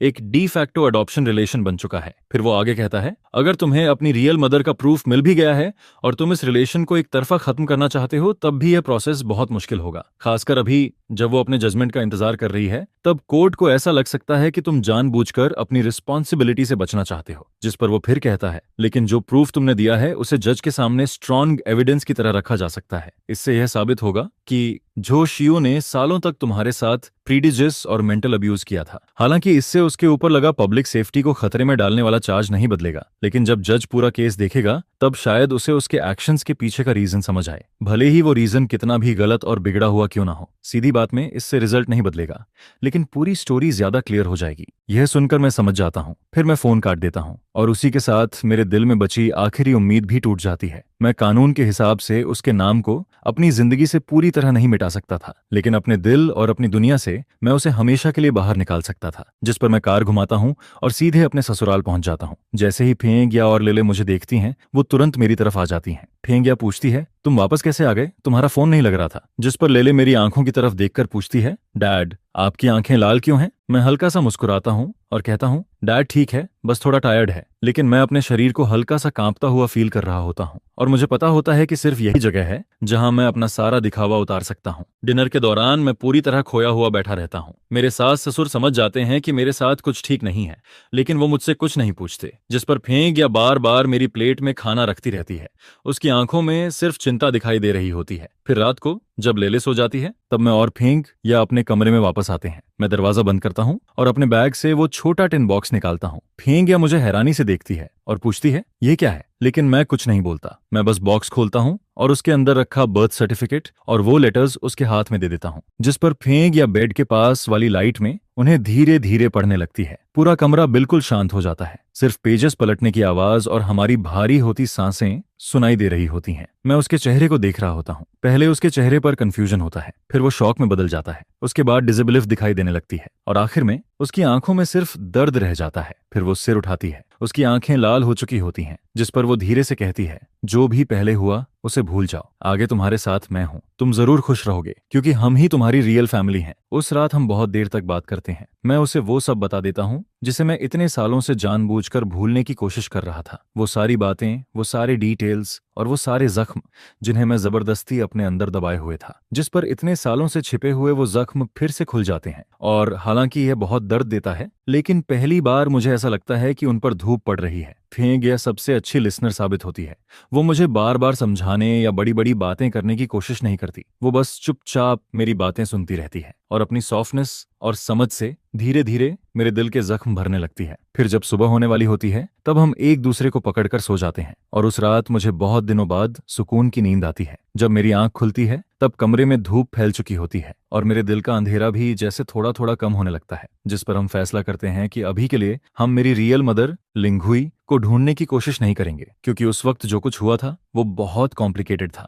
अगर हम अभी उसे ढूंढेंगे तो पता नहीं कितनी नई बातें और कितनी नई प्रॉब्लम्स सामने आ जाएंगी। और अभी हमें सबसे ज्यादा एक शांत जिंदगी की जरूरत होती है। 1 महीने बाद जो ज्यूई के केस की हियरिंग शुरू हो जाती है, लेकिन मैं कोर्ट नहीं जाता, फेंग या भी नहीं जाती, क्योंकि हम दोनों उस औरत का चेहरा दोबारा नहीं देखना चाहते थे। फिर जिस दिन फैसला आता है उसी दिन लॉयरली मुझे फोन करता है। वो कहता है डेंजरस मेथड से पब्लिक सेफ्टी को खतरे में डालने के क्राइम में उसे गिल्टी माना गया है, क्योंकि उसके एक्शन से बहुत बड़ा नुकसान हो सकता था और उसका असर सोसाइटी पर भी बहुत बुरा पड़ा। साथ ही उसने अपने क्राइम को लेकर कोई पछतावा भी नहीं दिखाया, इसलिए कोर्ट ने उसे 12 साल की जेल की सजा दी है। यह सुनकर मैं कुछ देर तक चुप रह जाता हूँ, क्योंकि यह सजा हमारी उम्मीद से 2 साल ज्यादा होती है। शायद मैंने जो प्रूफ दिए थे उनसे जज को उसकी असली और बिगड़ी हुई ह्यूमैनिटी साफ दिखाई दे गई थी। फिर मैं फोन हाथ में लेकर काफी देर तक कुछ नहीं बोलता। उसके बाद मैं धीरे से फोन काट देता हूँ, जिस पर मैं बालकनी में चला जाता हूँ। नीचे नई सोसाइटी का गार्डन दिखाई दे रहा होता है, वहां बच्चे खेल रहे होते हैं और दूर सिटी की सड़कें, गाड़ियां और लाइट्स, सब कुछ लाइफ से भरा हुआ लगता है। मैं एक लंबी सांस लेता हूँ, क्योंकि टाइम सबसे अच्छी मेडिसिन होता है। 1 साल काफी होता है कई जख्मों को भरने के लिए,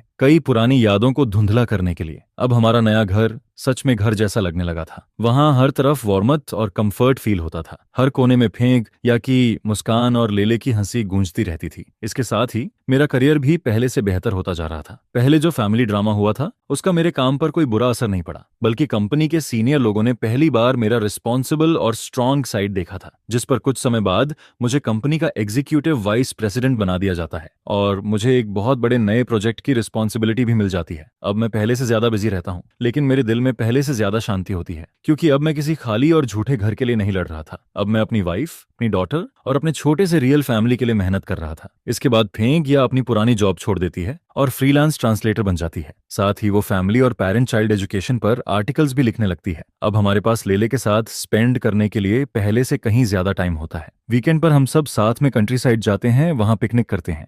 कभी अमेंसमेंट पार्क जाते हैं तो कभी म्यूजियम घूमने चले जाते हैं, जिस पर लेले का नेचर भी पहले से बहुत ज्यादा चेयरफुल हो जाता है। उसके चेहरे पर हर समय एक मासूम सी स्माइल रहती है। मैं जब फेंग या और लेले के चेहरे पर वो स्माइल देखता हूँ तब मुझे लगता है कि मुझे जिंदगी में बस यही चाहिए था। और जो भी बुरी बातें थीं, जो भी दर्द और तकलीफ थी, ऐसा लगता है जैसे वो सब अब हमसे बहुत दूर छूट चुकी होती हैं। जो जुई अभी भी जेल में अपनी सजा काट रही होती है और मेरी तीनों सिस्टर्स के बारे में मुझे बस इतना सुनने को मिलता है कि उन्होंने ओल्ड हाउस बेचने के बाद और जो भी एसेट्स बची थीं उन्हें बांटने के बाद पूरी तरह गायब हो गईं, जिस पर उन्होंने दोबारा कभी मुझसे कॉन्टैक्ट आउट नहीं किया। और सच कहूं तो मुझे भी यही ठीक लगता है। फिर वो आयरन बॉक्स जिसमें मेरी जिंदगी का सबसे बड़ा सीक्रेट छिपा हुआ था, मैं उसे स्टडी रूम के सेफ में बंद कर देता हूँ। मैं उसे बहुत कम बाहर निकालता हूँ, क्योंकि मैं चाहता हूँ कि वो सीक्रेट हमेशा के लिए वहीं दबा रहे। मैं अब किसी और ट्रुथ को जानना नहीं चाहता। मेरे लिए माँ अब फेंग या की माँ होती हैं, लेले की ग्रैंडमदर, वो इंसान जो हमेशा हमारे लिए खाना बनाती हैं, जो हमारे बीमार होने पर हमारी केयर करती हैं। बस मेरे लिए वही काफी होता है, जिस पर जिंदगी धीरे धीरे बिल्कुल शांत हो जाती है, एक ऐसी झील की तरह जिसमें कोई लहर नहीं होती। और मुझे लगने लगता है कि अब जिंदगी हमेशा ऐसे ही चलेगी, शांति से, खुशी से। लेकिन फिर एक दिन मुझे एक लेटर मिलता है। वो लेटर एक ऐसे शहर से आया होता है जिसका नाम मैंने पहले कभी नहीं सुना था। एनवेलप पुराने क्राफ्ट पेपर का बना होता है, उस पर सेंडर का कोई नाम नहीं लिखा होता, सिर्फ एक अनजान एड्रेस होता है, और लेटर भेजे हुए 1 हफ्ता हो चुका होता है। जिस पर मैं थोड़ी क्यूरियोसिटी में उसे खोलता हूँ। उसके अंदर एक प्रिंटेड लेटर रखा होता है। उस लेटर में बहुत कम वर्ड्स लिखे होते हैं, लेकिन उसका हर वर्ड मेरे दिल पर किसी भारी हथौड़े की तरह लगता है। उसमें लिखा होता है, मिस्टर जोरान, नमस्ते। मुझे माफ कीजिए, मैं एक 11 हॉस्पिस सेंटर में सोशल वर्कर हूँ। हमारे सेंटर में लिन हुई नाम की एक पेशेंट है। उन्हें लास्ट स्टेज का कैंसर है और डॉक्टर्स ने कहा है कि उनके पास अब ज्यादा टाइम नहीं बचा है। जब हम उनकी चीजें देख रहे थे तब हमें एक पुराना क्लॉथ मिला जिसमें आपका एड्रेस और इन्फॉर्मेशन लिखी हुई थी। कई बार वेरीफाई करने के बाद हमने आपकी आइडेंटिटी कंफर्म की। लिन हुई, फीमेल टीचर लिन हुई। उन्होंने पूरी जिंदगी शादी नहीं की, उनका कोई और बच्चा भी नहीं है, लेकिन जब भी वो बेहोशी और होश के बीच होती हैं तब वो बार बार एक नाम लेती हैं, और वो नाम आपका है जोरान। उन्होंने कहा है कि वो आपसे मिलना चाहती हैं। ये पढ़ते ही मेरे हाथ कांपने लगते हैं। वो हल्का सा पेपर अचानक मेरे हाथों में बहुत भारी लगने लगता है। लिन हुई, यह नाम मैंने सिर्फ अपने बर्थ सर्टिफिकेट में देखा था और अपने पापा के लेटर्स में। मेरी रियल मदर, वो अब मरने वाली है और वो मुझसे मिलना चाहती है। ये खबर एक शांत झील में फेंके गए पत्थर की तरह होती है और मेरी अभी अभी बनी हुई शांत जिंदगी में एक बड़ा क्रैक डाल देती है। मैं समझ नहीं पाता कि मुझे क्या करना चाहिए। ना जाऊं। मेरे दिमाग का एक हिस्सा यही कहता है, वो मेरे लिए बस एक स्ट्रेंजर है जिससे सिर्फ खून का रिश्ता है। वो 30 साल से ज्यादा वक्त तक मेरी जिंदगी से गायब रही। उसका मुझ पर कोई हक नहीं है और ना ही मेरा उस पर कोई फर्ज है। मैंने अपनी जिंदगी को इतनी मुश्किल से नॉर्मल बनाया है। मुझे दोबारा उस पुराने पास्ट को छूना नहीं चाहिए। लेकिन दूसरी तरफ मेरे दिल के अंदर एक और आवाज होती है जो मुझे खींच रही होती है। वो मेरी रियल मदर है। उसने मुझे मेरे पापा को क्यों दे दिया था? उसने इतने साल कैसे बिताए? उसने शादी क्यों नहीं की? उसके और कोई बच्चे क्यों नहीं हुए?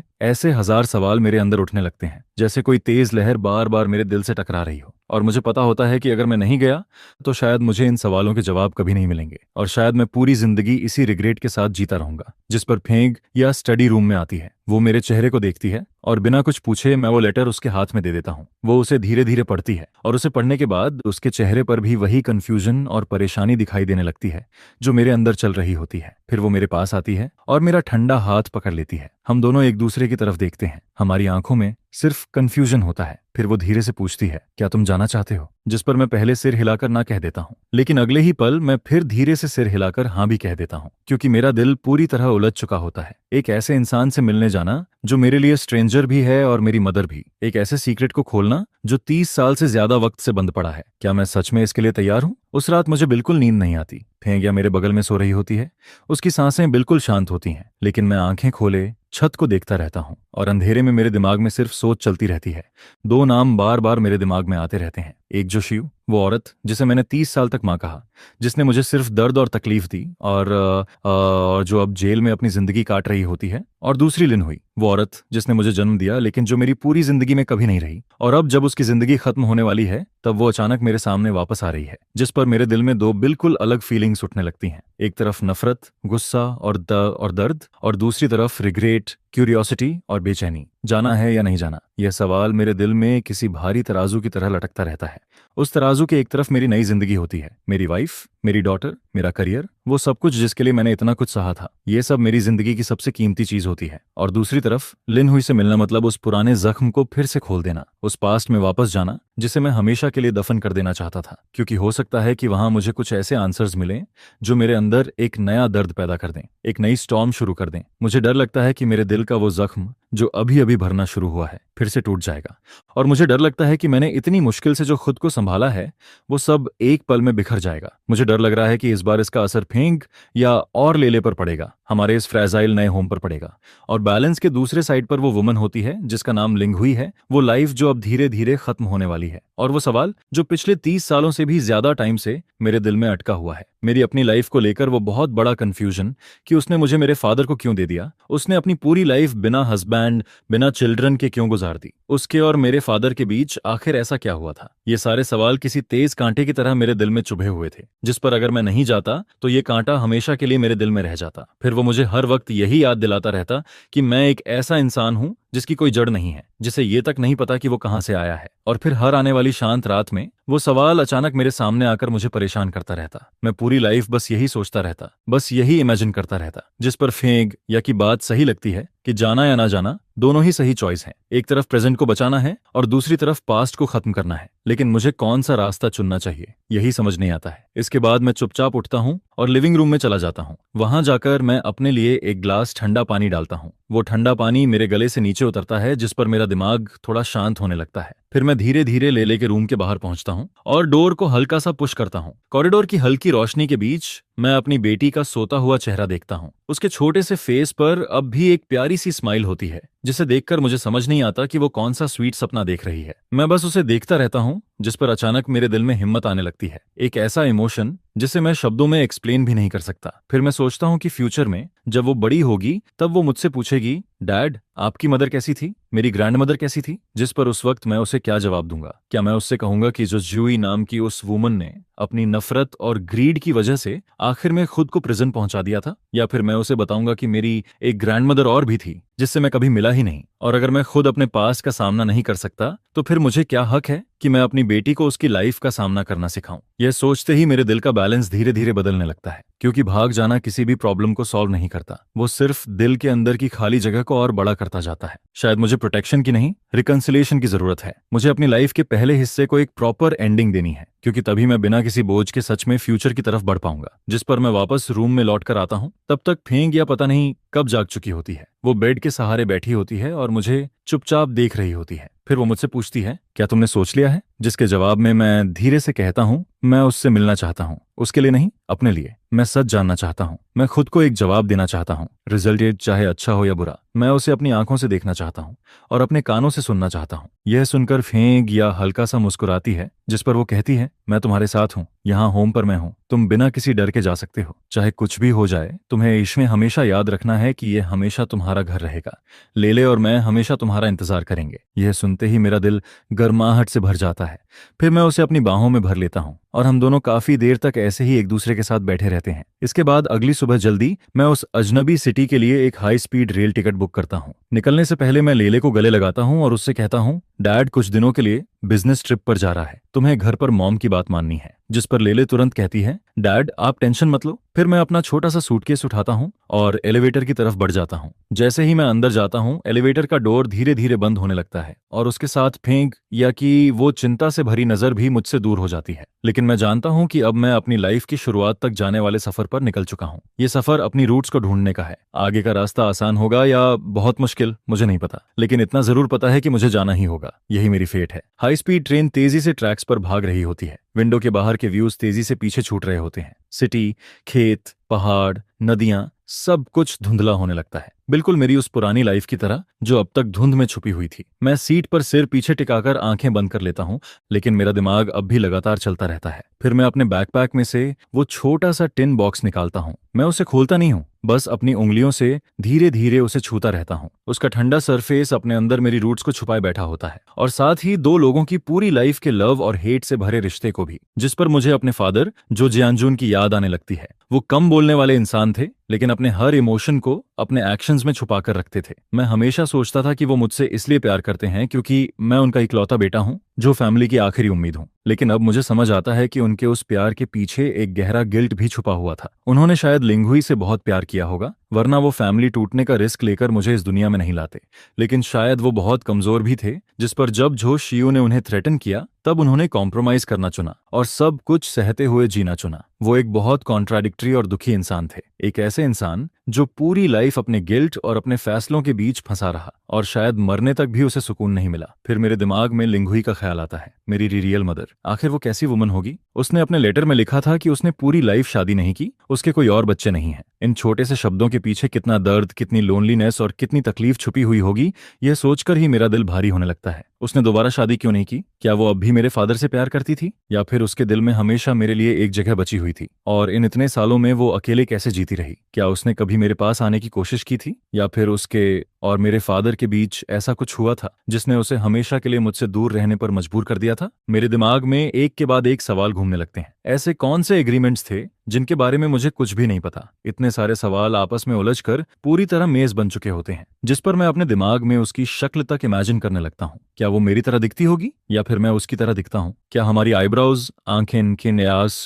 नाक और होंठ एक जैसे होंगे? यही इमेजिनेशन मेरे अंदर एक अजीब सा एहसास पैदा करने लगती है, जिसमें थोड़ा एक्साइटमेंट होता है और थोड़ा डर भी, जिस पर मैं यही सोचता रहता हूं कि जब सच सामने आएगा तब मैं कैसा फील करूंगा। क्या मेरे अंदर गुस्सा होगा, नफरत होगी या फिर सिर्फ सिंपथी होगी? तभी ट्रेन के अनाउंसमेंट की आवाज मेरे ख्यालों को बीच में रोक देती है, जिस पर मैं अपनी आंखें खोलता हूं और विंडो के बाहर देखता हूं। मेरे सामने एक बिल्कुल अजनबी सिटी होती है, ऊंची ऊंची बिल्डिंग्स, ट्रैफिक और लोगों की भीड़। यही वो सिटी होती है जहां मेरी बायोलॉजिकल मदर रहती थी। मैं इतने सालों तक उसके इतने करीब होकर भी उसके बारे में कुछ नहीं जानता था। ये सोचकर मुझे फील होता है कि फेट सच में बहुत अजीब और क्रूअल चीज होती है। इसके बाद मैं स्टेशन से बाहर निकलता हूँ, एक टैक्सी लेता हूँ और सीधे अनिंग लियोहू सेंटर की तरफ निकल जाता हूँ। रास्ते भर मैं बाहर की अनजान सड़कों को देखता रहता हूँ, जिस पर मेरे दिल में यही ख्याल आता है कि शायद इन रास्तों पर वो भी कभी चली होगी, शायद उसने भी यही नज़ारे देखे होंगे। हम दोनों के बीच 30 साल से ज्यादा का फासला था, लेकिन फिर भी किसी अजीब तरीके से हम दोनों के बीच एक कनेक्शन बना हुआ था। करीब आधे घंटे बाद टैक्सी शहर के बाहर एक शांत से सबर्ब में जाकर रुकती है। मेरे सामने एक सफेद बिल्डिंग खड़ी होती है,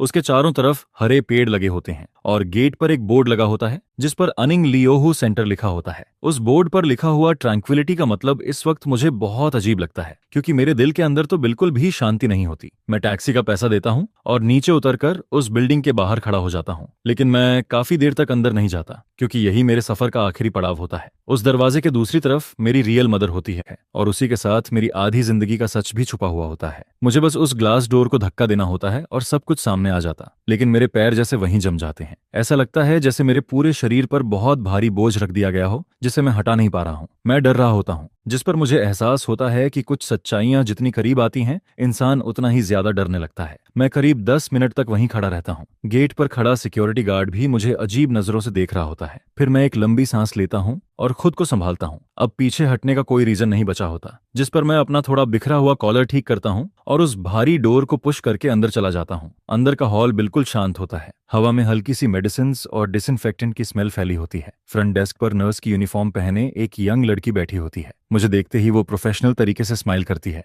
और कहती है, हेलो सर, क्या मैं आपकी हेल्प कर सकती हूँ? जिस पर मैं कहता हूँ, मैं किसी से मिलने आया हूँ, मैं लिन हुई नाम की पेशेंट से मिलना चाहता हूँ। यह सुनकर वो तुरंत कहती है, ओ आंट लिन हुई, आप उनके फैमिली मेंबर हैं? जिस पर मैं हल्का सा सिर हिलाता हूँ। फिर वो कहती है, ठीक है, प्लीज मेरे साथ आइए। लियू शोगोंग ने पहले ही बताया था कि आप आने वाले हैं। उन्होंने कहा था कि आप अब तक पहुंच ही जाएंगे। मैं चुपचाप उसके पीछे चलने लगता हूँ। हम दोनों एक लंबे और शांत कॉरिडोर से गुजरते हैं। कॉरिडोर के दोनों तरफ बने कमरों में ऐसे लोग होते हैं जो अपनी जिंदगी की आखिरी लड़ाई लड़ रहे होते हैं। वहां कोई शोर नहीं होता, कोई आवाज नहीं होती, सिर्फ एक अजीब सी खामोशी होती है जो इंसान का दम घोंटने लगती है। इसके बाद नर्स मुझे एक ऑफिस के बाहर लेकर रुकती है। फिर वो डोर नॉक करती है और अंदर देखकर कहती है, सिस्टर लियू, आंट लिन के फैमिली मेंबर आ गए हैं। अंदर से एक औरत बाहर आती है। वो मुझे देखकर कहती है, हेलो, मैं लियू शिन हूँ। आप और आंट लिन के बारे में मुझे सब पता है। अंदर आइए, बैठकर बात करते हैं। मैं उसके साथ ऑफिस के अंदर चला जाता हूँ, जिस पर वो धीरे से कहती है, मिस्टर जो, यहाँ आने के लिए थैंक यू। आंट लिन के पास अब ज्यादा टाइम नहीं बचा है। इस वक्त आपको देखना ही उनके लिए सबसे बड़ा सहारा है। ये सुनकर मैं तुरंत पूछता हूँ, वो अब कैसी हैं? जिस पर लियू शिन कुछ देर चुप रहती है, फिर कहती है, कैंसर सेल्स उनके पूरे शरीर में फैल चुके हैं। अब वो सिर्फ मेडिसिन के सहारे हैं। ज्यादातर टाइम वो कोमा में रहती हैं। कभी कभी थोड़ी देर के लिए होश में आती हैं, लेकिन जब वो सो रही होती हैं तब भी वो बार बार आपका नाम लेती रहती हैं। यह सुनते ही मेरा दिल जैसे रुक जाता है। फिर मैं धीरे से पूछता हूँ, उन्होंने इतने साल कैसे बिताए? जिस पर लियू शिन मेरी तरफ देखती है और कहती है, आंट लिन की जिंदगी बहुत मुश्किल रही है। जब वो यंग थीं तब वो वर्ल्ड आर्ट ट्रूप में डांसर थीं। वो बहुत खूबसूरत थीं और बहुत टैलेंटेड भी, लेकिन बाद में उनकी लाइफ में कुछ ऐसा हुआ जिसने उन्हें पूरी तरह तोड़ दिया, जिस पर उन्होंने अपनी नौकरी छोड़ दी। उसके बाद उन्होंने ना कभी दोबारा काम किया और ना ही शादी की। वो अपनी पुरानी सेविंग्स और बाद में किए गए थोड़े बहुत काम से जिंदगी चलाती रहीं। वो बहुत इंट्रोवर्ट थीं। वो लगभग पूरी जिंदगी अकेले ही रहीं। उनका किसी से ज्यादा मिलना जुलना नहीं था। हम लोगों को भी उनके बारे में तब पता चला जब वो बहुत ज्यादा बीमार हो गईं और उनके नेबर्स उन्हें हॉस्पिटल लेकर आए। वो बहुत स्ट्रांग थीं। उन्होंने कभी हमें अपने पास्ट के बारे में कुछ नहीं बताया। लेकिन पिछले महीने उन्होंने पहली बार सब कुछ बताया, और आपके बारे में भी। अब मैं खुद को और नहीं संभाल पाता, मेरी आंखों में आंसू आ जाते हैं। मैं हमेशा सोचता था कि मैं इसके लिए तैयार हूं। मुझे लगता था कि मैं सब कुछ आराम से सुन लूंगा, लेकिन जब किसी अजनबी के मुंह से ये बातें निकलती हैं तो मेरे अंदर की सारी हिम्मत एक पल में टूट जाती है। जिस पर मुझे पहली बार एहसास होता है कि उसने मुझसे प्यार नहीं करना बंद नहीं किया था, वो बस मुझे प्यार नहीं कर पाई। लियूशिन मुझे नहीं रोकती, वो बस चुपचाप मेरे सामने कुछ टिश्यूज रख देती है। थोड़ी देर बाद जब मैं थोड़ा शांत होता हूं तब वो धीरे से कहती है, मिस्टर जो, मुझे पता है कि यह सब आपके लिए बहुत अचानक है और बहुत पेनफुल भी। मुझे नहीं पता आपके बीच क्या हुआ था, लेकिन मैं इतना जरूर फील कर सकती हूँ कि आंट लिन का प्यार आपके लिए बिल्कुल रियल था। वो अभी 3rd फ्लोर के रूम 307 में है। अभी वो सो रही हैं, शायद थोड़ी देर में उठ जाएं। क्या आप उनसे मिलना चाहेंगे? मैं अपनी आंखों के आंसू पोंछता हूँ और धीरे से सिर हिला देता हूँ। अब मेरे पास पीछे हटने का कोई रास्ता नहीं बचा होता, जिस पर मैं लियू शिन के साथ ऑफिस से बाहर निकलता हूँ और एलिवेटर में चढ़ जाता हूँ। एलिवेटर के अंदर की हवा जैसे पूरी तरह जम चुकी होती है और उस खामोशी के बीच मुझे सिर्फ अपने दिल की तेज धड़कन सुनाई दे रही होती है। एलिवेटर 3rd फ्लोर पर जाकर रुकता है। यहाँ का कॉरिडोर 1st फ्लोर से भी ज्यादा शांत और डिप्रेसिंग लगता है। हर रूम का डोर बंद होता है और उन डोर्स के पीछे कोई ना कोई इंसान अपनी जिंदगी की आखिरी लड़ाई लड़ रहा होता है, जिस पर लियू शोगोंग रूम 307 के बाहर जाकर रुकती है। फिर वो अंदर वाले डोर की तरफ इशारा करके कहती है, यही है, मैं अंदर नहीं जाऊंगी। तुम मदर और सन को थोड़ा स्पेस देती हूँ, अगर किसी चीज की जरूरत पड़े तो बेल दबा देना। इतना कहकर वो हल्का सा सिर हिलाती है और वहां से चली जाती है। अब मैं अकेला रूम 307 के बाहर खड़ा होता हूँ। डोर पर एक नेम प्लेट लगी होती है जिस पर लिंगुई लिखा होता है। मैं यह नाम पहले भी देख चुका था, अपने बर्थ सर्टिफिकेट पर, अपने फादर के लेटर में, और अब वही नाम मेरे सामने होता है। उस डोर के पीछे वो वूमन होती है जिसने मुझे जन्म दिया, लेकिन मेरी आधी जिंदगी में कभी मेरे साथ नहीं रही। मैं अपना हाथ उठाता हूँ, लेकिन फिर भी उस डोर को खोल नहीं पाता। मेरी हथेलियों में पसीना आने लगता है। मुझे खुद समझ नहीं आता कि मैं किस चीज से डर रहा हूँ। क्या मैं एक बीमार, टूटी हुई पेशेंट को देखने से डर रहा हूँ, या फिर उस चेहरे को देखने से जो मेरी तरह होगा लेकिन मेरे लिए बिल्कुल अजनबी होगा। मैं सिर्फ इतना जानता हूँ कि यह डोर मेरी जिंदगी के हर दूसरे डोर से ज्यादा भारी लगता है। जिस पर मैं अपनी आंखें बंद करता हूँ, एक लंबी सांस लेता हूँ, और तभी मेरे दिमाग में फिंगेक या और लेले के चेहरे आ जाते हैं।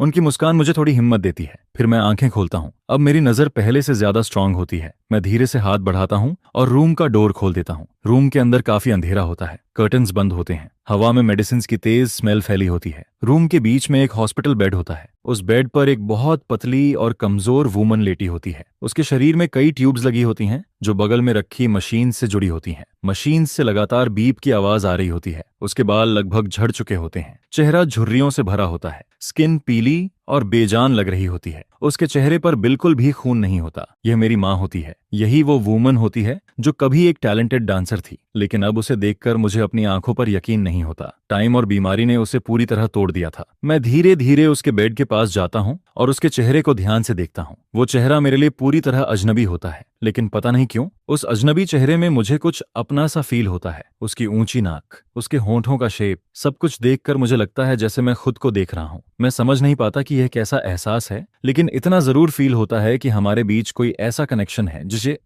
जिसे वर्ड्स में एक्सप्लेन नहीं किया जा सकता। मैं बस बेड के पास खड़ा होकर उसे देखता रहता हूँ। मेरे अंदर ना कोई गुस्सा होता है, ना नफरत, सिर्फ दुख होता है, बहुत ज्यादा दुख। तभी अचानक उसकी आईलैशेस हल्का सा हिलती हैं। फिर वो धीरे धीरे अपनी आंखें खोलती है। उसकी आंखें बहुत कमजोर होती हैं, उनमें थकान, दर्द और टूटा हुआ सा एहसास होता है। लेकिन जैसे ही उसकी नजर मुझ पर पड़ती है, उसकी आंखों में अचानक एक अजीब सी चमक आ जाती है। उस चमक में शौक होता है, खुशी होती है, गिल्ट होता है, और बहुत सालों से दबा हुआ प्यार होता है। हम दोनों बस एक दूसरे को देखते रहते हैं। ऐसा लगता है जैसे उस पल में टाइम रुक गया हो। उसके होंठ हल्के हल्के कांपने लगते हैं। वो कुछ कहना चाहती है, लेकिन कमजोरी की वजह से आवाज नहीं निकल पाती। फिर उसके सूखे हुए होंठों से बहुत धीरे एक शब्द निकलता है, रान रान। ये मेरा निकनेम होता है। मुझे इस नाम से सिर्फ मेरे फादर बुलाते थे। जाओ शुए ने कभी मुझे इस नाम से नहीं बुलाया। वो हमेशा मुझे जो रन कहती थी या फिर कुछ और, जिस पर मेरा पूरा शरीर एकदम फ्रीज हो जाता है। मेरे दिल के सबसे अंदर से एक अजीब सा दर्द उठता है और पूरे शरीर में फैल जाता है। मैं कुछ कहना चाहता हूँ,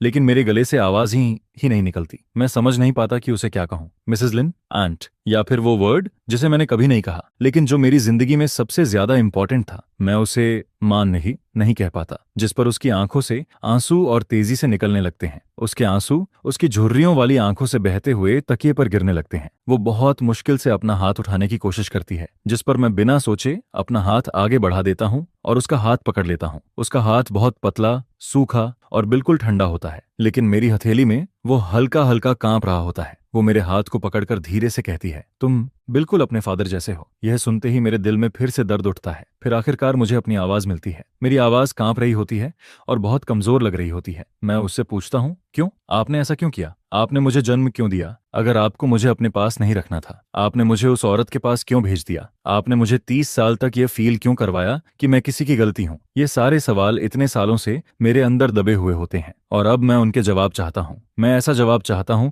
जो मेरी आधी जिंदगी के दर्द को समझा सके। लिंगुई मेरी तरफ देखती है। उसकी कमजोर आंखों में दुख साफ दिखाई देता है। फिर वो अपनी बची हुई सारी ताकत इकट्ठा करती है और धीरे धीरे बोलना शुरू करती है। तुम्हारे फादर और मैं एक दूसरे से बहुत प्यार करते थे। हम आर्ट ट्रूप में मिले थे। वो ई रहू बजाते थे और मैं डांस करती थी। हम शादी करने वाले थे। यह सुनते ही मैं चुपचाप उसे देखता रहता हूँ, जिस पर वो आगे कहती है, लेकिन फिर जो शिव आ गई। वो भी तुम्हारे फादर को पसंद करती थी, लेकिन तुम्हारे फादर उसे पसंद नहीं करते थे। जिस पर उसने तुम्हारे फादर को अपने साथ बांधने के लिए हर तरीका अपनाया। फिर तुम्हारी बड़ी बहन पैदा हुई। तुम्हारे फादर बहुत सीधे इंसान थे। उन्हें लगा कि अब उनकी जिम्मेदारी है, इसीलिए उन्होंने जो शिव से शादी कर ली। मैं तुरंत पूछता हूँ, फिर मेरा क्या? जिस पर वो मेरी तरफ देखती है और उसकी आंखों से आंसू फिर बहने लगते हैं। शादी के बाद भी तुम्हारे फादर खुश नहीं थे। वो छुपकर मुझसे मिलने आते थे। हम दोनों खुद को रोक नहीं पाए और फिर तुम आए। यह कहते हुए उसके चेहरे पर बहुत हल्की सी मुस्कान आ जाती है। तुम्हारा आना मेरी जिंदगी का सबसे खुश दिन था। भले ही हमें सब कुछ छुपकर करना पड़ रहा था, लेकिन फिर भी मैं उस खुशी को फील कर सकती थी। तुम मेरे पेट में दिन ब दिन बड़े हो रहे थे, जिस पर मुझे लगने लगा था कि सब कुछ वर्थ इट है। लेकिन वो खुशी ज्यादा समय तक नहीं रही। जो ज्यूई को सब पता चल गया, वो पागलों की तरह मेरे पास आई।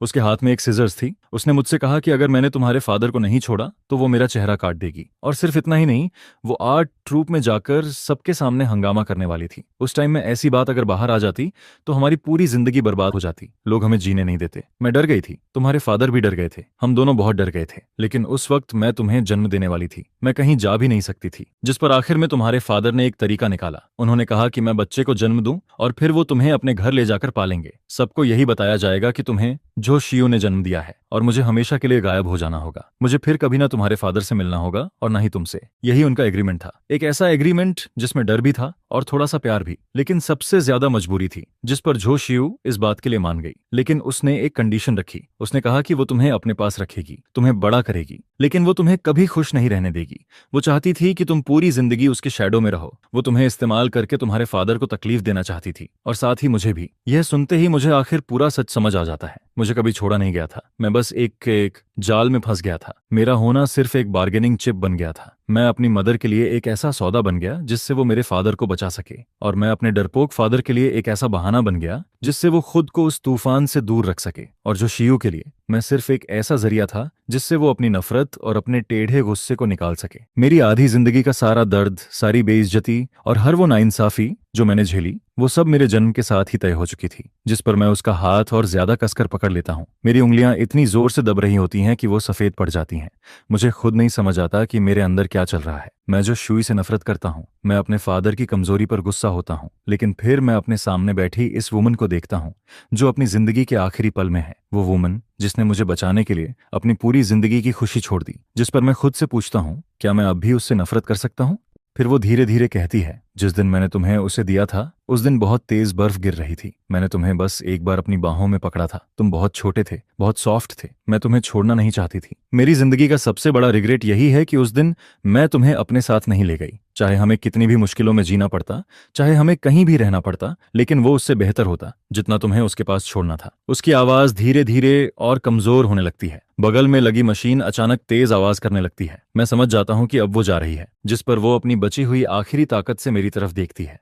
उसकी आंखों में एक रिक्वेस्ट होती है, एक ऐसी रिक्वेस्ट जिसे मैं बिना कुछ कहे समझ जाता हूँ। वो सिर्फ एक बार मुझसे कुछ सुनना चाहती है, एक ऐसा वर्ड जो मैंने उसे 30 सालों तक कभी नहीं कहा, और शायद वही एक चीज थी जिसे सुनने के लिए वो पूरी जिंदगी इंतजार करती रही। मैं उसकी तरफ देखता हूँ, उस वुमन की तरफ जिसने मुझे जिंदगी दी, लेकिन खुद पूरी जिंदगी दर्द में जीती रही। मेरे अंदर का सारा गुस्सा, शिकायत, दुख और वो प्यार जिसे मैं अभी अभी समझ पाया था, सब एक साथ बाहर आने लगता है। जिस पर मैं धीरे से झुकता हूँ, उसके कान के पास जाता हूँ और अपनी पूरी ताकत से वो 2 शब्द कह देता हूँ, माँ। मेरी आवाज बहुत धीमी होती है, लेकिन ऐसा लगता है जैसे मैंने अपने दिल का सबसे बड़ा बोझ उतार दिया हो। हॉस्पिटल बेड पर लेटी वो वुमन जैसे ही यह वर्ड सुनती है, उसका पूरा शरीर हल्का सा कांप जाता है। उसकी बुझती हुई आंखों में अचानक फिर से एक चमक आ जाती है। फिर वो चमक धीरे धीरे एक सुकून में बदल जाती है। उसके होंठों पर बहुत मुश्किल से एक छोटी सी स्माइल आती है। एक ऐसी स्माइल जिसका इंतजार उसने 30 सालों तक किया था। उसकी आंखों से एक आंसू निकलता है, लेकिन इस बार वो आंसू पहले की तरह भारी नहीं होता। वो बिल्कुल साफ होता है, जैसे उसने अपनी पूरी जिंदगी का दर्द उसी एक आंसू के साथ बाहर निकाल दिया हो। फिर वो बहुत धीरे से जवाब देती है।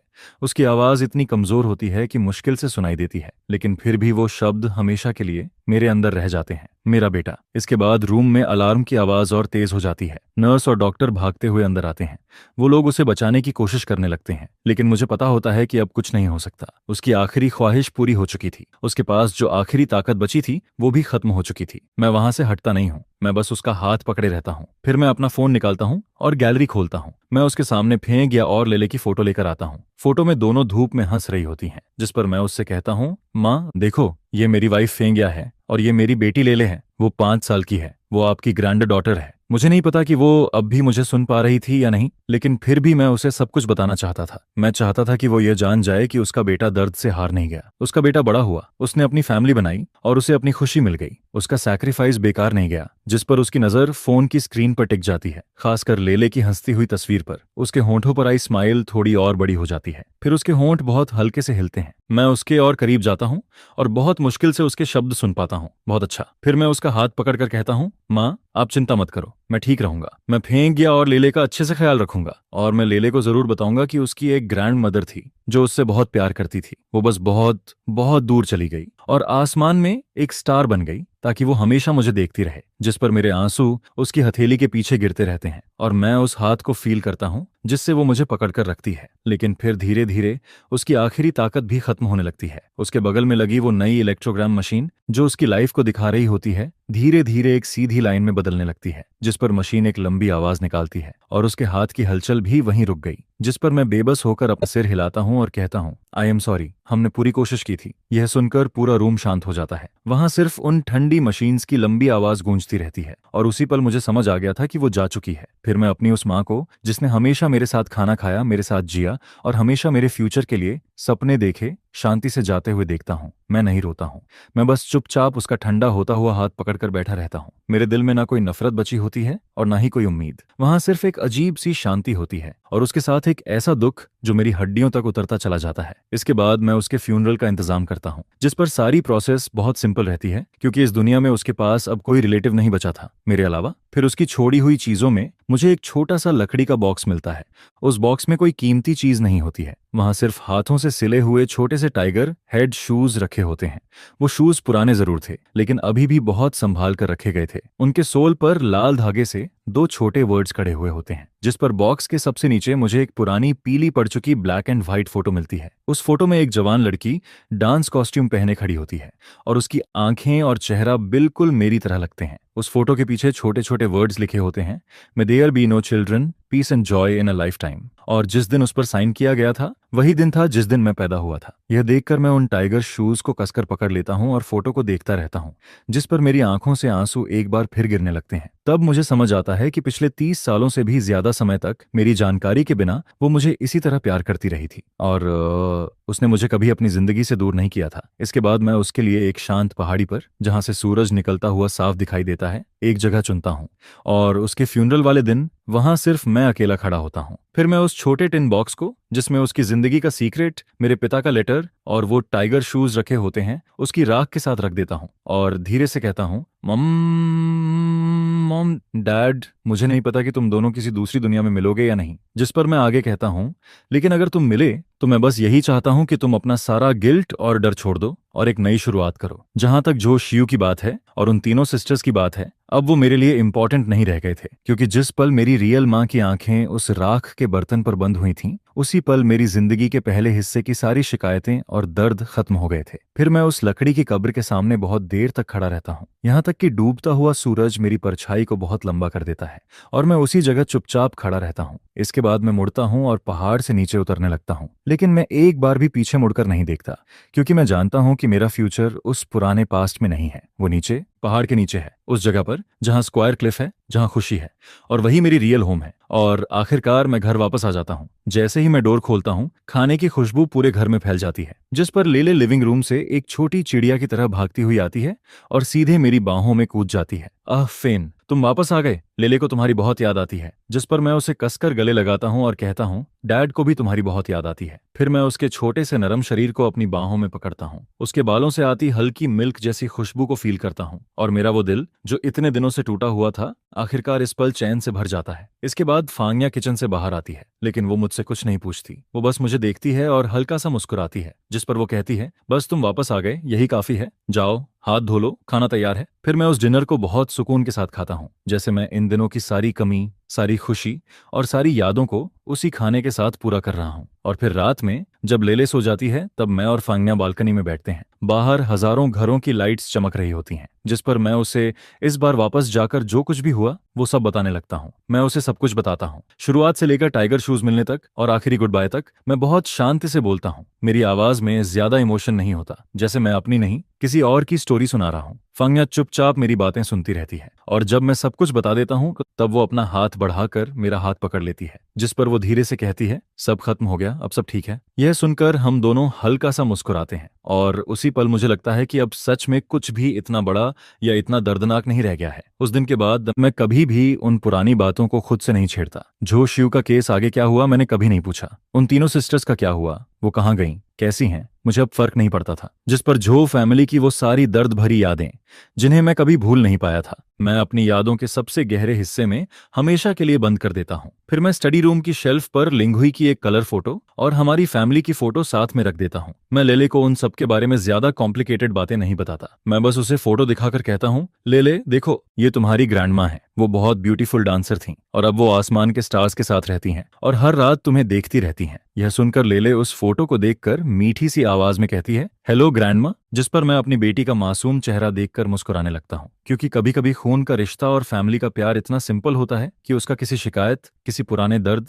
या किसी पास्ट से कोई लेना देना नहीं होता। और फिर एक साल बाद मेरा नया प्रोजेक्ट बहुत बड़ा सक्सेस बन जाता है, जिस पर कंपनी को बहुत बड़ा प्रॉफिट होता है और मैं कंपनी के सबसे यंग पार्टनर्स में से एक बन जाता हूँ, और सब कुछ धीरे धीरे पहले से बेहतर होता जाता है। फिर उसने फैमिली और सेल्फ हीलिंग के ऊपर एक बुक पब्लिश की, जिस पर वो बुक काफी अच्छी चली और उसने बहुत से ऐसे लोगों की मदद की जिनके एक्सपीरियंस मेरे जैसे थे। फिर हमने उस बुक की सेल से आए पैसों से एक छोटा फंड बनाया, जिसे खास तौर पर उन बच्चों की मदद के लिए बनाया गया जो फैमिली में बदलाव आने की वजह से अपनी पढ़ाई पूरी नहीं कर पाते, जिस पर हम यही उम्मीद करते हैं कि अपनी वेबो की पावर से इस दुनिया में मेरे जैसे बदकिस्मत बच्चों की संख्या थोड़ी कम कर सकें। फिर एक वीकेंड की दोपहर में जब धूप बिल्कुल सही थी और हवा भी बहुत अच्छी चल रही थी, तब मैं और फेंक गया। लेले को लेकर अपने नए घर के यार्ड में एक छोटा चेरी ब्लॉसम ट्री लगाने जाते हैं, जिस पर हम तीनों मिलकर एक गड्ढा खोदते हैं, फिर साथ में मिट्टी डालते हैं और साथ में उसे पानी देते हैं। लेले के पूरे चेहरे पर मिट्टी लगी होती है और वो एक छोटे फ्लावर कैट की तरह हंस रही होती है, जिस पर फेंक गया मुझे और लेले को देखती है